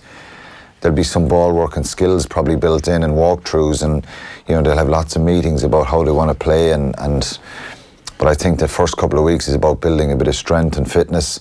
But when the rugby boots go on and they're going out on the field, the intensity will be high, because, and that's exactly what Simon Eastwood want, particularly for the forwards. They'll want them to go at each other, scrums, lineouts, and you know, that's the intensity you want, and you want to try and keep it really competitive and keep people guessing right up to the time the squad is announced. There's a 31-1 squad who are going to make the cut eventually, so 13 players won't be going from this. Is there any possibility, if you're not in this squad, that you could end up playing some role in the World Cup? For sure. There's going to be a couple of injuries. There always is. The World Cup warm-ups in August, so guys may pull up in training. You know, it's the unfortunate nature of World Cups. Any World Cup squad I've been in, there's always been one or two who've unfortunately got injured in the warm-ups, and that's just it. So you can't really switch off. There's a lot of good names. It's hard to even pick guys. If you were trying to pick the 31 there, but it's difficult. But try and pick the guys who are not going to make it is quite difficult as well. There's a lot of, look, obviously there's a lot of the big players who will go straight onto your list. Assuming they're fit, yeah. Yeah, assuming they're fit, but they've got to train and play well, but given it on the back of the Six Nations, which was disappointing. And I think, you know, you pick on, obviously Joe will pick players who've delivered in the last number of years, but there could be one or two that might get a bit of a surprise, and they're the ones who've probably got to deliver over the pre-season as well. You often talk about, we all talk about the idea of who are going to be the bolters for a World Cup squad. If you flip that a little bit, who are the ones that are in most danger here? Jeez, that's a hard question. I think Rory Best has to play well over the summer, or not play well, but train well and look sharp, and he's your captain. He's got to hit some, whatever his baseline fitness markers have been over the last decades. Rory works incredibly hard. He won't mind me saying it, but I think everyone really on in there, like Conor Murray, Johnny Sexton, they've got to show good form. But you know what? Pre-season is also a great time to psychologically kind of clear out the baggage and bring in the excitement and the intrigue of what's ahead. How easy is that on a year like this, though? Because it seems like the season has just finished. They've had a couple of weeks off and they're back into it today. So is it easy to hit reset and not have that baggage? Well, look, it's not easy to completely get rid of it, because it'll be in the back of their minds. But the more you train well, get good fitness scores, you start preparing well in training, things start to click, the ball stays up, it's not being dropped. You know, you get into the flow and the rhythm, you start to build that bit of belief and confidence. There's some world-class players, lots of world-class players in that group who've delivered massive success.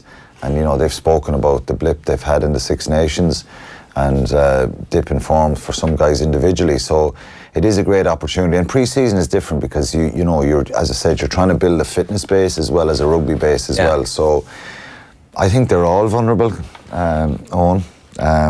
There's obviously a few guys that haven't played as well as they did in 2018, and they will still make it, and they still probably will start that first game against Scotland. But I think there's you've got to train well, and people often ask about that. What do you mean? What kind of substance or value do you put into training? But Joel does a lot, and I think it's right. And there's a few guys here, if they get their fitness scores up really high and they look really sharp, could force their way in.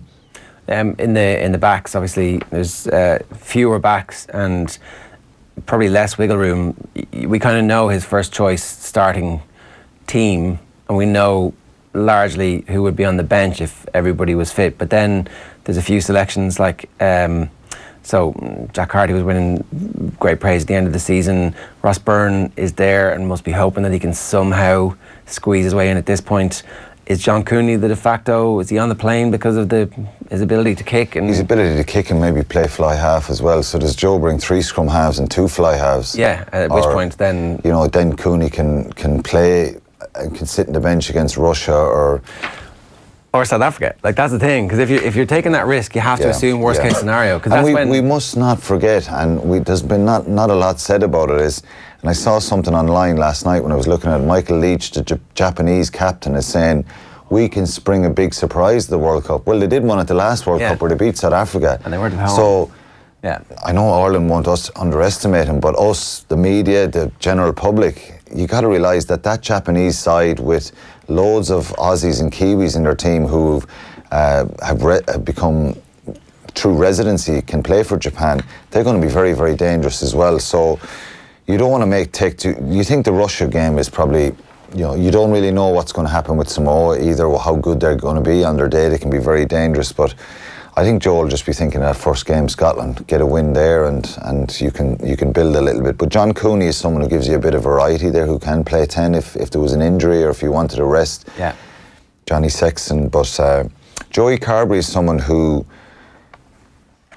I think he after the injury and very little rugby played in the second half of the season, is someone who could really benefit from a good pre-season as well, and ignite a little bit of spark, whether he comes onto the side off the bench or possibly could be a fullback as well, or be an option to come on there as well. No one has ever wanted to look at that when it's fairly obvious. It seems like he could play there. He can play in the centre. Your centres of Farrell, Henshaw, Bundyaki and Ringrose, you look like there's a lot of strength there. That looks a very strong position. And then there might be one or two that might challenge for the back three. All right, and as we know, the injuries is the other thing that is going to happen. Some of our front-ranked players will get injured because that's what happens in these training sessions. It's attritional, and the 20s then, look at the injuries that they've had in the short space of time. They play England tonight. It'll be interesting to see how that one goes. Can they get it together and beat England for the third time this season? Well, that would be nice. We don't like that. Alan, good stuff. Thanks a million. We'll keep an eye on that. You're listening to OTB AM. It is 8:53, just gone. We're Ireland's only sports breakfast show, and we're going to be talking the US Open next. The Sport Ireland campus in Blanchardstown is the home of Irish sport, not just for Irish athletes, but for you and the community. So if you or your kids want to get fit or get into sport, then check us out. Learn to swim, dive, or even tumble in gymnastics. Join our Tone Zone gym with our 50-metre pool, or try our innovative pay-as-you-go fitness classes.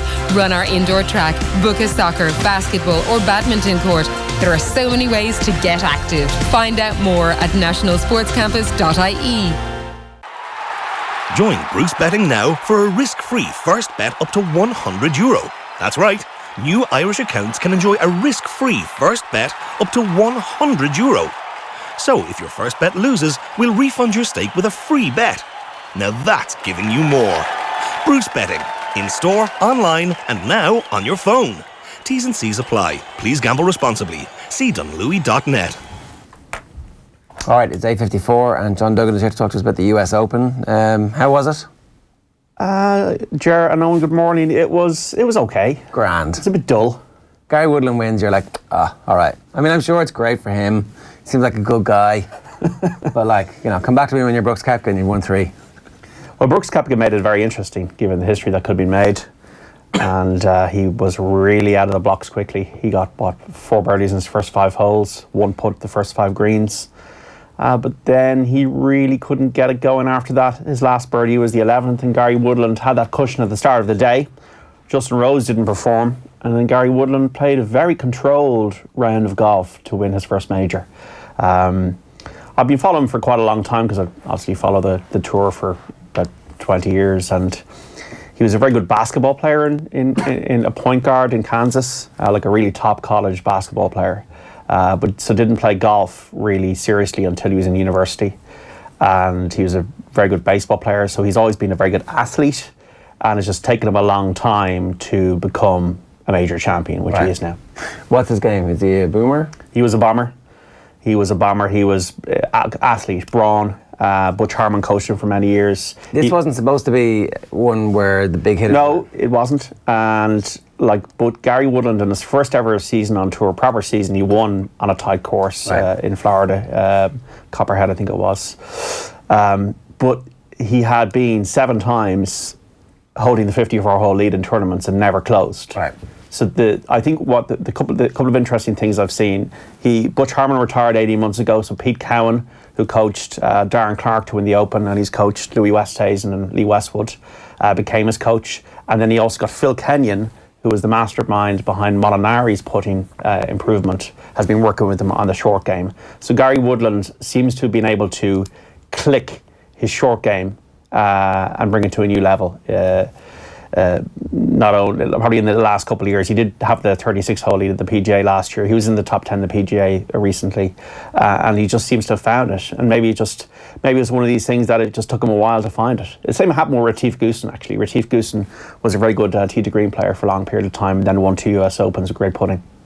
And look, he obviously deserved to win because it was a wire-to-wire victory, effectively. Yeah, all 4 rounds of the 60s. Also, twice, because I did stay up to watch it, the 14th hole was a par 5. He bombed it down there and got it down for birdie. And then the 17th, probably his most nervy shot of the day, his tee shot was kind of pulled, and he pitched it to about 2 or 3 feet and was kept missing a birdie putt on 18. I think Woodland knew then that this was his, and then on the final hole, the coup de grace, he sunk a long one for birdie. So it could have been like a 1-shot win, but it ended up like a 3-shot win. Okay. How did your tips do, John? Brutal. I'm looking into the camera to say that. Well, they all made the cuts, so... But I'm confident. It's only, there's always another day, and the other day will be this week, or it'll be at the Open Championship. So I'm not. I'm confident. Ricky Fowler started really well. He was 500 on day 1. Yeah, mental Ricky Fowler. I think that's a mistake I've been making too many times. If I'm taking 2 players out of the tournament that didn't win, it'd be John Ram and Xander Schauffele to be the 2 players to be taken out of the tournament. Both played very well, finished both tied for 3rd. Yeah, Koepka played very well, very, very solid. He just didn't have that maybe Tiger Woods magic to make things happen on the back 9 that you might expect from a world number 1 who's been playing supremely well. Just didn't happen. It looked like he was a little bit exhausted almost at that point. Possibly, yes.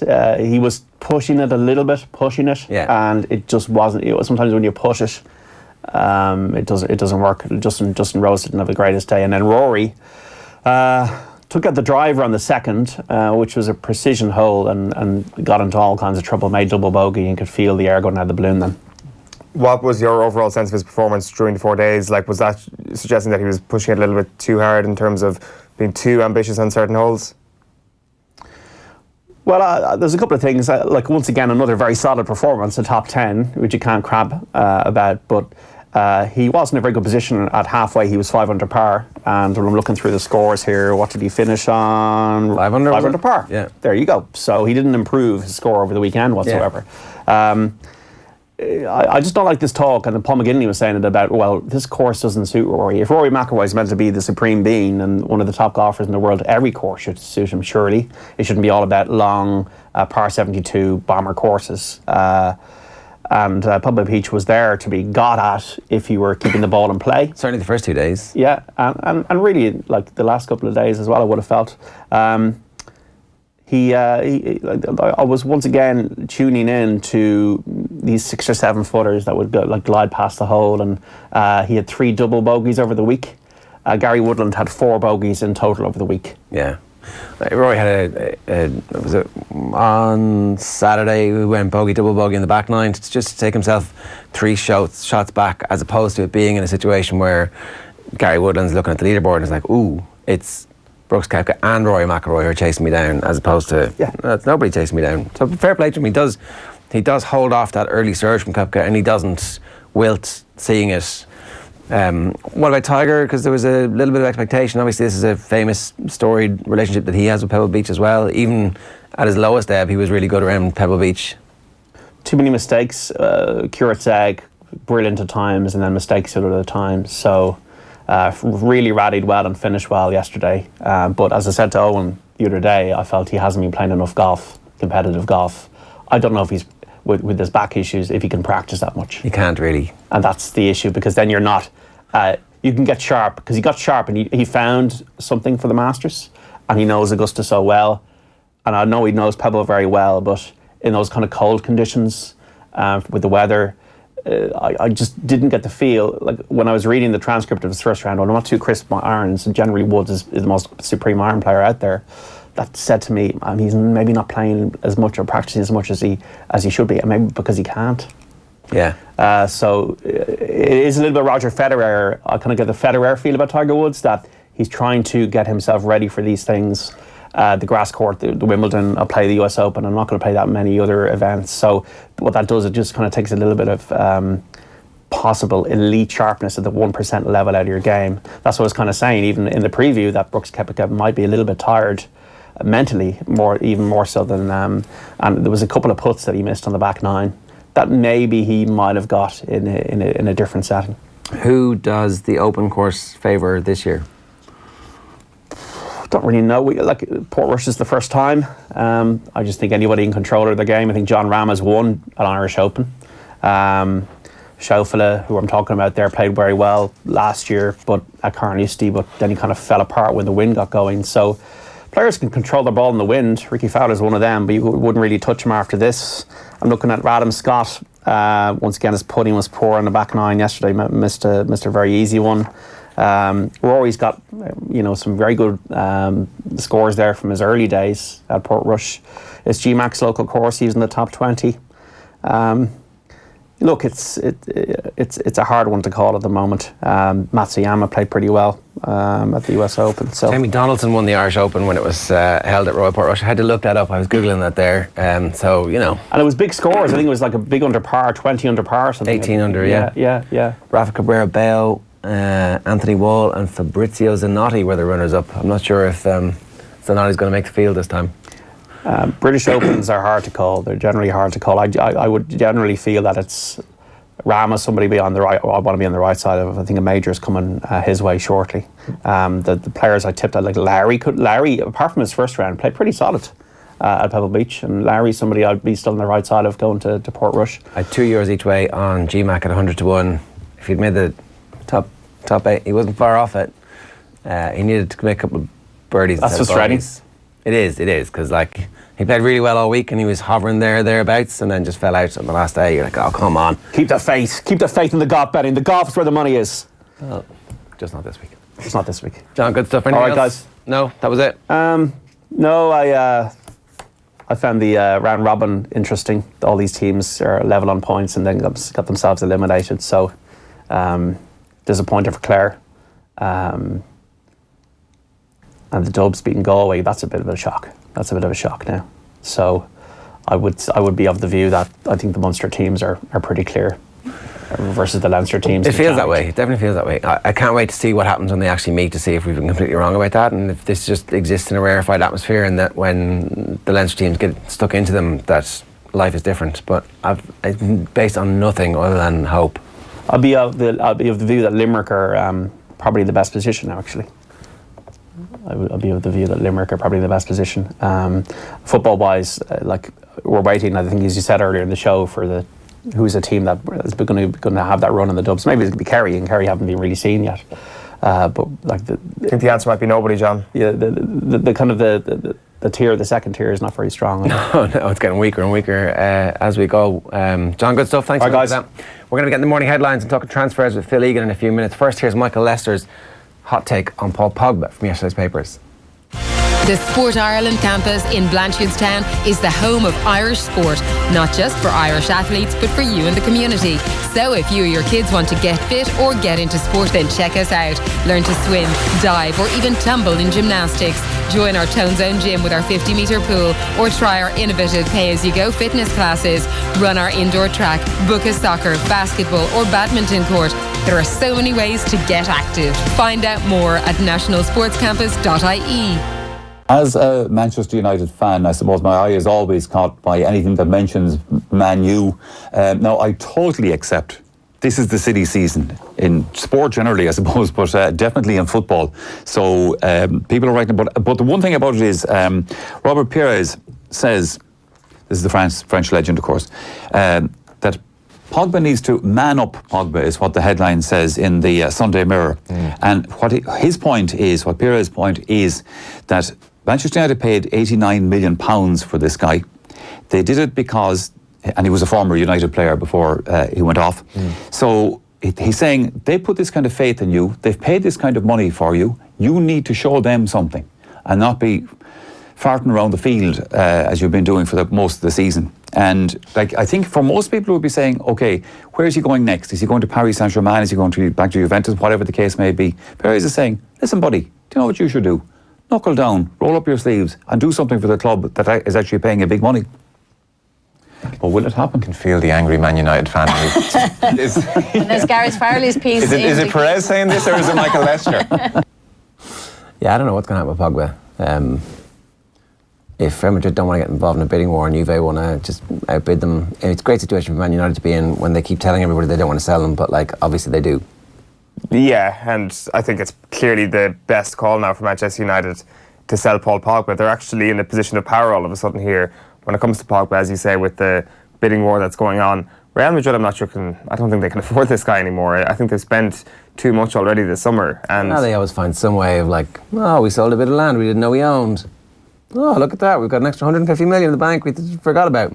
Well, until that inadvertent discovery happens, I think Real Madrid are in a bit of trouble if they get into a bidding war with Juventus, because let's face it as well, Juve have a serious amount of pull here. Paul Pogba would really feel that he can be part of something special there in terms of actually going on and trying to win the Champions League next year, which will be their aim at Ronaldo and Paul Pogba in the team. Now, also, the allure at Real Madrid is Zinedine Zidane. Now, does he want to go and link up with him? Is that a big deal? I'd say it is. It must be, right? You're a French World Cup winner. He's the reason why they eventually won the World Cup for the first time. You would have seen that. You would have grown up listening to those stories, thinking, that's where I want to be. Zidane versus Sarri does seem like a relatively straightforward decision for Paul Pogba, but there is more to it than just the managers. Real Madrid is still, to a certain extent, in a state of chaos after the season that's happened. It's going to be hard to actually be sure that things are going to be okay because of the amount of turnover as well this summer. Yeah, well, I mean, they could sell Bale, they could buy Pogba from Manchester United and then sell Bale to Manchester United and split the difference, whatever that difference might be. Yeah, and Manchester United just voluntarily take on Gareth Bale's wages. Oh, that is part of your transfer fee. So you add on an extra 20 million to the Pogba deal as a sweetener, so that's your money that you then just ring fence and pay the salary to Gareth Bale, and Gareth Bale's happy, but actually he's on a lower salary because you've front loaded it with. There's loads of ways to get around all that. It's just money, and it's just shuffling of money around. But Man United definitely need to get the message out there that we're reducing what our salary structure is, so that Jesse Lingard isn't getting paid 140 grand a week. I really did kind of leave one key player out of all of this when I said Zidane versus Sarri. I forgot about Solskjaer here. Is Ole Gunnar Solskjaer picking up the phone to Paul Pogba saying, please, Paul, don't leave this football club? And has Paul Pogba got anywhere near the level of respect to actually listen to him? I'm not so sure that's actually the case. But when your player is around in Japan and he's gone all the way around the world and the big news headline is, I want to join Real Madrid, then he's probably going to leave.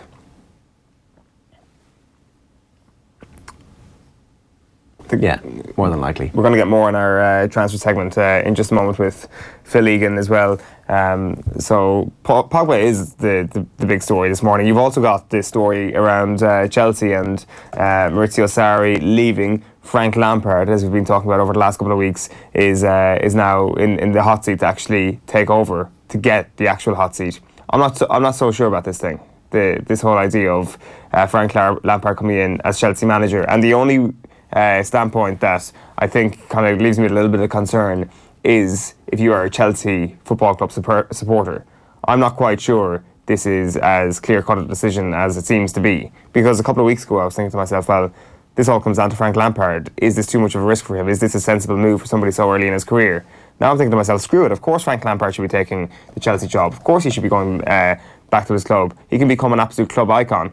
The problem is, are Chelsea in a position where they need to take a risk on a guy? Like you look at Arsenal last year where they had the vacancy as manager. Should they have taken on Mikel Arteta? They took on Unai Emery instead because it was less of a risk.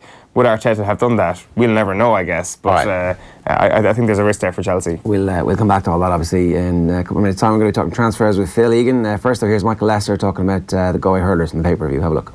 I have to say this, fair play to Dublin. I mean, this is about winning a match, I suppose, than losing it, but coming as I do from the Galway side of the fence, if you like. If somebody said to me at the beginning of the championship that Galway would be out of the championship in the middle of June, I thought you'd be having a laugh.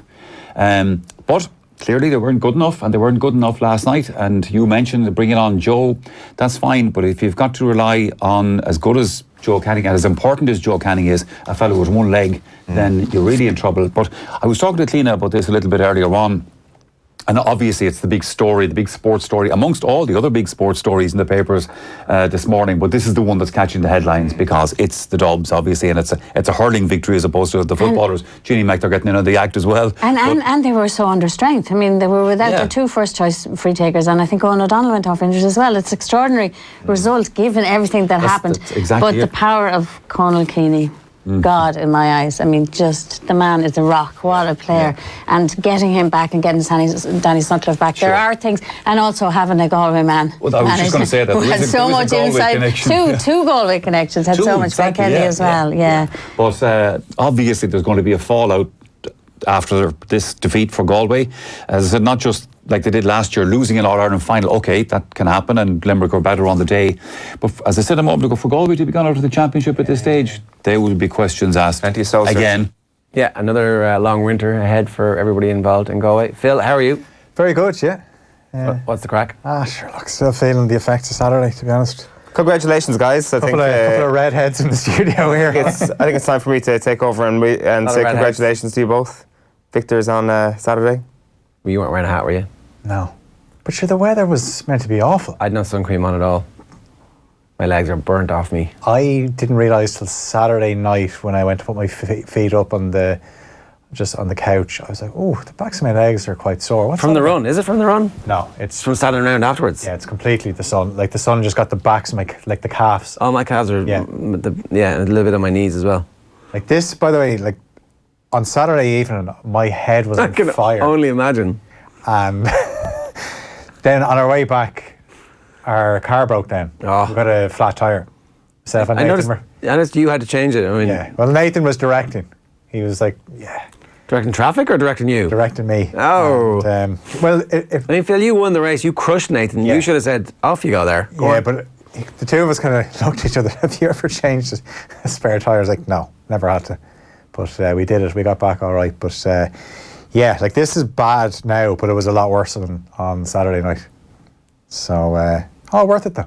If anybody's wondering what we're talking about, if you've just joined us, if you haven't been watching the show for the last 6 weeks, we've been talking about how we had agreed to do a triathlon. BMW and Triathlon Ireland had come together to try and raise the profile of PA the House. So they're trying to get everybody who does triathlon to do it for a reason and for a charity, in particular for PA the House. So the hashtag Try for PA is what they came up with. And then over the last 6 or 8 weeks, we've been doing a little bit of training here and there in preparation for it. Some of us. And some of us were a little bit more complacent than others. But then we actually did the triathlon on Saturday and it went well. We all survived. There was no death, no carnage. It turns out anybody can do a triathlon. Certainly anybody can do a leg of a triathlon. That's what it was for. The medal. The medal, yeah. Oh, yeah. I mean, we all got a medal, but certain people aren't really worthy of wearing it. So I just thought I'd bring it in. It's quite a chunky one. It is, isn't it? Yeah. Is that real gold? My children ask me. So yeah, it's real gold. You obviously completed a full triathlon then. You know I didn't though. Oh, sorry, right. I just completed my leg in a better time than the guy I was going up against, like Ger did. Well, as I said at the start, congratulations to you both. Your training paid off. Well done. How did you get on, Owen? Just not good. Terrible. What happened? I cycled really slowly. I lost. What? I lost to you. You beat me. By much? How much? 6 minutes. 5 minutes. 5 minutes, 13 seconds. Who's counting? 5 minutes. 13 Did you have a lead on him or? The big lead, 3-minute lead. Yeah, like that's how it works. Yeah. You beat me by 5 minutes, 13 minutes. So my 3-minute lead turned into a 2-minute deficit. That's how it works. So I crushed you. Is that what yes, you did. Yeah. Well done. Congratulations. There's going to be GoPro footage of this as well. And I was going through my emails when I got in this morning, and I hadn't seen the email that was sent when we were asked like who can wear a GoPro. So I was wearing a GoPro, and you actually said in your email back, "Yeah, sure, I'll wear a GoPro so we can get the footage of when I." Did I say that? Them down. That's going to be. Many's the word off. Super slow mo. Super slow mo. Yeah. There's going to be a super cut of Owen swearing from the whole thing, because he looked around at me. I went, "How yeah?" And all I heard was the F bomb. There's no audio on the GoPro though, is there? That was it. No, there isn't. But yeah, I'm highly disappointed this morning. Clearly, cycling isn't my thing, but might find some other thing to do. I might take up tiddlywinks or something like that. I think you've come on a lot, Owen. You know, when we started out, I was worried that you might die, but actually, you didn't. You did well. Well done, with your 18 years on me and like 4 stone. Did you have you taken classes on how to be a good winner, or what's the story here? I was channeling my inner Kerry all weekend. That was what I was doing. I was like, how would Owen behave? You keep saying that. You're actually channeling your inner dub here or something. How would Owen behave if, you know, this is like Kerry beating the Dubs? We'd never hear the end of it. If Arsenal were suddenly to get good again after a decade. But look, you know, we're proud of you. You went out there. I'm not proud of me. I've been disowned by my family already, to be honest with you. I've been disowned by all my friends. That's all you should have been. Yeah, it's true. I think I'm probably going to get disowned from this show as well eventually. We were on the way back and Owen was complaining by WhatsApp to his mates about being sunburned, and one of them came back with the classic, "Oh, I thought it was only Ger who roasted you today." Oh! So your mates are in this too, which is the best part of it all. I'm almost fatigued by it already. Oh, great. Well, I think there's a lot more to come. Good thing my body isn't fatigued, because really I didn't actually cycle it. Nathan's not happy with me, I think, is the main story. No, you know. Here, we've got about 90 seconds before we hit our transfers, so. Okay, well, we'll start with more winners. The Rossies, after beating Leitrim in the quarterfinals, Roscommon were crowned Connacht champions. They did it the hard way, beat Galway. After beating Mayo on the road as well, they lifted the Nestor Cup yesterday in Salthill with a 113 to 12-point win in the Connacht final. Galway 10-5 up at half-time, but Dermot Murtaugh's goal in the second half started the comeback. Conor Cox chipped in with 5 points. So Anthony Cunningham has now won provincial titles in different codes in different provinces, having led the Galway hurlers to a Leinster title in 2012, and all on the weekend that he celebrated his birthday. Tip and Limerick will contest the Munster Senior Hurling Final in 2 weeks' time. They met yesterday in Thurles, and a goal from Seamus Callanan helped Tip beat the All-Ireland champions by 122 to 21 points. The only downside for Tip, injuries to Carl Barrett and Patrick Bonner-Marr. Munster final at the Gaelic Grounds on Sunday, June 30th at 2 o'clock. Cork also progressed despite a 223 to 218 defeat to Clare, who are out of the championship. So the Rebels have 3 weeks to prepare for their All-Ireland series, which will be on the 6th or 7th of July. They wait to see what happens in the John McDonagh Cup final between Westmeath and Laois, as do Dublin, who obviously beat Galway on Saturday. At around 2:30 this morning, Gary Woodland was crowned US Open champion at Pebble Beach, finished up on 13 under par, 3 clear of world number 1 Brooks Koepka. Rory McIlroy finished inside the top 10 on 5 under. Graham McDowell ended in a share of 16th place and 3 under. Shane Lowry was 1 under. The USA are into the last 16 in the Women's World Cup. They beat Chile 3-0. Sweden also qualified from Group F with a 5-1 win over Thailand. And Maurizio Sarri has left Chelsea to join Juventus on a 3-year deal. Yeah, so Chelsea are getting £5 million compensation for a person that they were going to sack. That's a good bit of business. And they're going to have to give Derby $4 million for Frank Lampard. So quid in for, if you're Chelsea, that's good business. It's good business, but I don't know if Frank Lampard is the answer. Sorry, it's good financial business. Yeah. It might be the wrong signing. That's a very fair point. A very important announcement for everybody out there. We are expanding our critically acclaimed transfer slot, Deal or No Deal. It's now coming to you 5 days a week. There must be nothing else happening in summertime. We're going to start with Monday's Transfer Radar. We're bringing you up to speed on the current state of the summer's biggest transfer stories and insider takes on the deals that matter. So we're going to talk De Ligt, Mbappe, Pogba, Griezmann, Salah. All the Liverpool here suddenly prick up. What are you talking about? And we're going to start with Neymar. So, L'Equipe report that PSG are ready to sell. Apparently, The president has spoken to the media and he said something like, players will have to be more responsible than before. It must be completely different. They will have to do more and work harder. Who could he possibly be talking about? Notorious party boy Neymar, who was a notorious party boy when they signed him. What the hell did they think they were getting? They're not here for their own amusement. If they do not agree, the doors are open. Ciao, he said. Which is odd, given that ciao is an Italian word. But anyway, I don't want star behaviour anymore. So, is it goodbye Neymar? And who the hell is going to be stupid enough to buy him? That's it. Who would buy him? Like, he is just... Real Madrid? It's too late in the summer now for that. Even though it's really early in the summer. But there's no way there's no way after the body of work that Real Madrid have put down this year, they're going to sign Neymar. Like, this might have made some sort of sense from a business standpoint a while back. Not anymore, because it just doesn't make sense in a football standpoint. Is he so far gone that he's no good anymore, like, over the course of a season? Or for Real Madrid, is it possible that Neymar knuckles down and says, okay, I have to actually I want to win the Ballon d'Or. I'm not going to do that if I continue to just be a party boy. And I'm going to have my entire life to party. I'm so rich. He has wealth that you can't really get rid of. That would suggest that Neymar would be taking some of the blame upon himself. Neymar here probably feels he's the victim of a grand conspiracy against Neymar. Referees have screwed him over, tough tacklers have screwed him over, Paris Saint-Germain have screwed him over by giving him terrible teammates, and Barcelona screwed him over by getting rid of him in the first place. So he is the victim in all of this. He's not somebody who's going to stand up and look in the mirror and say to himself, I need to improve. Where's he going? I don't think he's going anywhere. PSG next season? I think PSG next season, and I think the fact that he's injured doesn't help him, because he can't put himself in the shop window at the Copa America. And Brazil, by the way, got on fine without him the other night. Yeah, I mean, that's always going to happen. Okay, so Matthijs de Ligt. The Telegraph in the Netherlands report that Liverpool have effectively ruled themselves out of the race to sign the Dutch dynamo as the potential prices skyrocketed. At this point, PSG are reported to have the most money in the table. Mino Raiola is his agent, and apparently told the Paris sporting director, has told Paris that that's likely where he's going to end up. He's going to earn 210 sterling, 236 euros as it stands a week. So $250,000 a week for 19-year-old Matthijs de Ligt. What could go wrong? Well, that was the problem. Like Liverpool, there was a lot of talk that he would go to Liverpool and, he'd be able to slot in beside Virgil van Dijk, his compatriot. But Raiola was basically saying, yeah, you got to make him your top paid player. A 19-year-old going into the European champions, getting the most money, that is just recipe for disaster.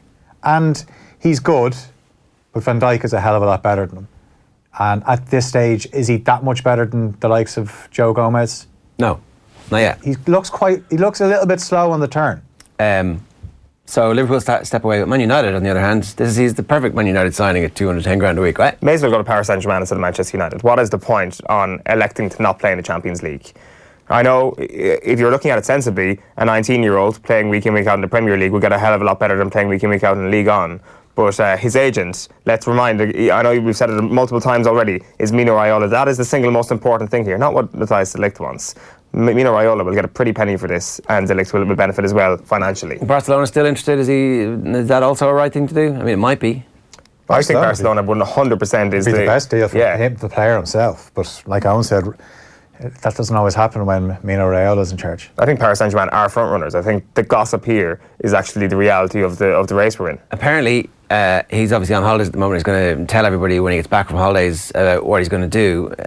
It could be de beslissing, a Dutch LeBron-style unveiling show, an announcement. Well, I hope so. I hope Mino Raiola is like the star character in all this, and he's like Ari Gold in Entourage, and everything's focused around him. If he does that, I'm not interested. I'm like, okay, thanks very much. Off you go. I'm just like, that's what your future holds. Off you go. We haven't had enough of it in football. I think we need more of it. Well, a good Dutch style one, and that name, whatever that gobbledygook you said there, sounds brilliant. That's the catchy name we all need for our first multi-part series on a move. Paul Pogba ready to go on strike to force a move through to Real Madrid. This is according to ABC in Spain. For me, I have been for 3 years in Manchester and have been doing great. Some good moments, some bad moments, like everybody, like everywhere else. After this season and everything that happened this season, with my season being my best season as well, I think for me, it could be a good time to have a new challenge somewhere else. Living your best life, Paul Pogba, that's exactly what you need to do. So, I'm thinking of this to have a new challenge somewhere else. Phil, metaphorical gun against your head, will Man United sell Paul Pogba this summer? They say no, they won't. They have to. I think they will. And he's actually not lying. It was his best season. But that doesn't say much.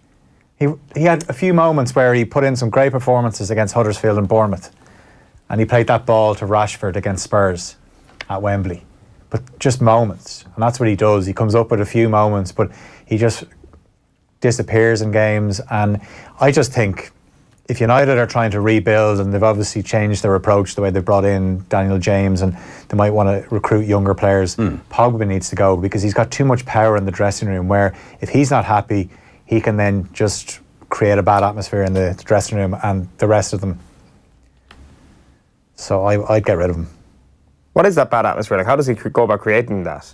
Like, do they just respect him because of his football prowess, and they're like, oh, this guy's obviously a senior figure? Because he's a World Cup winner, so he does have, like... Is there not like a sense that like everybody on the outside is looking in and saying this is kind of ridiculous that he might wield that amount of power? Are his teammates not thinking the exact same thing about Paul Pogba? I just find it baffling that he can actually have that much say in the dressing room. Okay, one word answer is, where is he playing next season?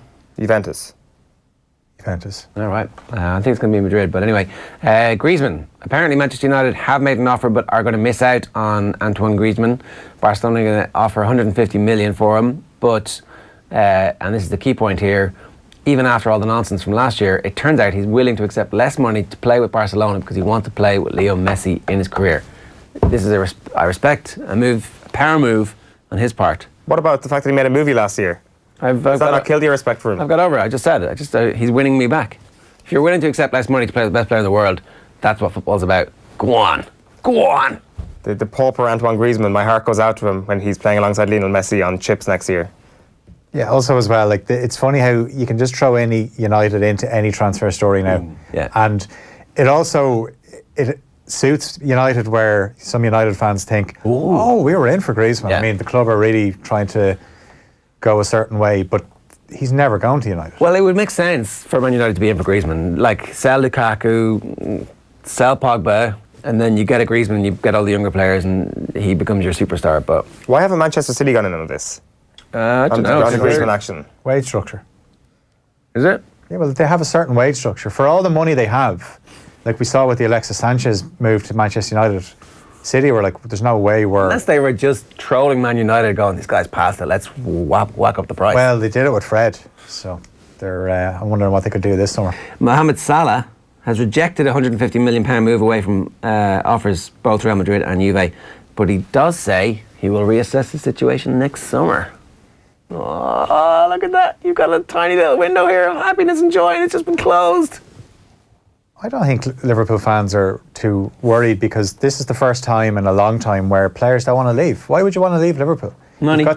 Well, I'm sure Mo Salah's getting a nice pay packet every week. He's playing in the Champions League. They could match it. Whatever the money is, they can match it. The weather in Liverpool is crap, let's face it. Philippe Coutinho is a magnificent case study for Liverpool right now. Yeah, I would definitely be putting his poster up in the dressing room going, don't be this guy.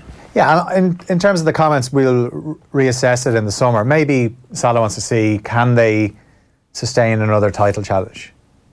Can they go close to City again, and maybe can they top City?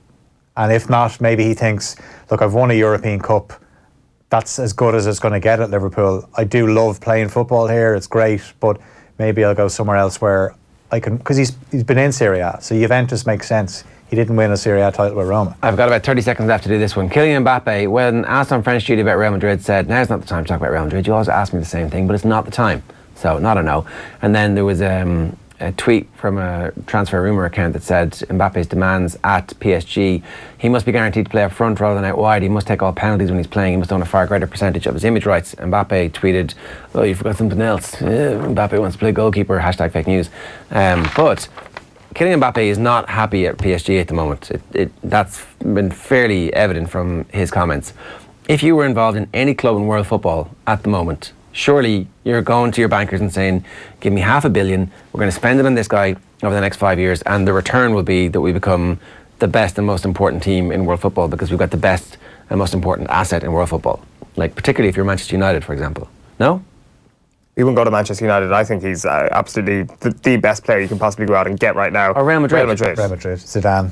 And it goes back to, why would you go for Neymar when you can get Mbappe? Yeah. Fair enough. All right, we're live from 7 o'clock on News Talk this evening across all of our social channels. As ever, if you missed any of this show, you can watch it back at otb.com or YouTube. Every morning we also have an audio-only stream of the show on the website. Just click the Listen Live button, and shortly after we wrap, the show is up as a podcast. Search OTB AM on your podcast app or Spotify. We're going to give Owen a little bit more slagging today and tomorrow and for the rest of his life after he got hammered by an owlad in the cycle at the weekend. We'll see you tomorrow, bright-eyed and bushy-tailed. Good luck. The Sport Ireland campus in Blanchardstown is the home of Irish sport, not just for Irish athletes, but for you and the community. So if you or your kids want to get fit or get into sport, then check us out. Learn to swim, dive, or even tumble in gymnastics. Join our Tone Zone gym with our 50-metre pool, or try our innovative pay-as-you-go fitness classes.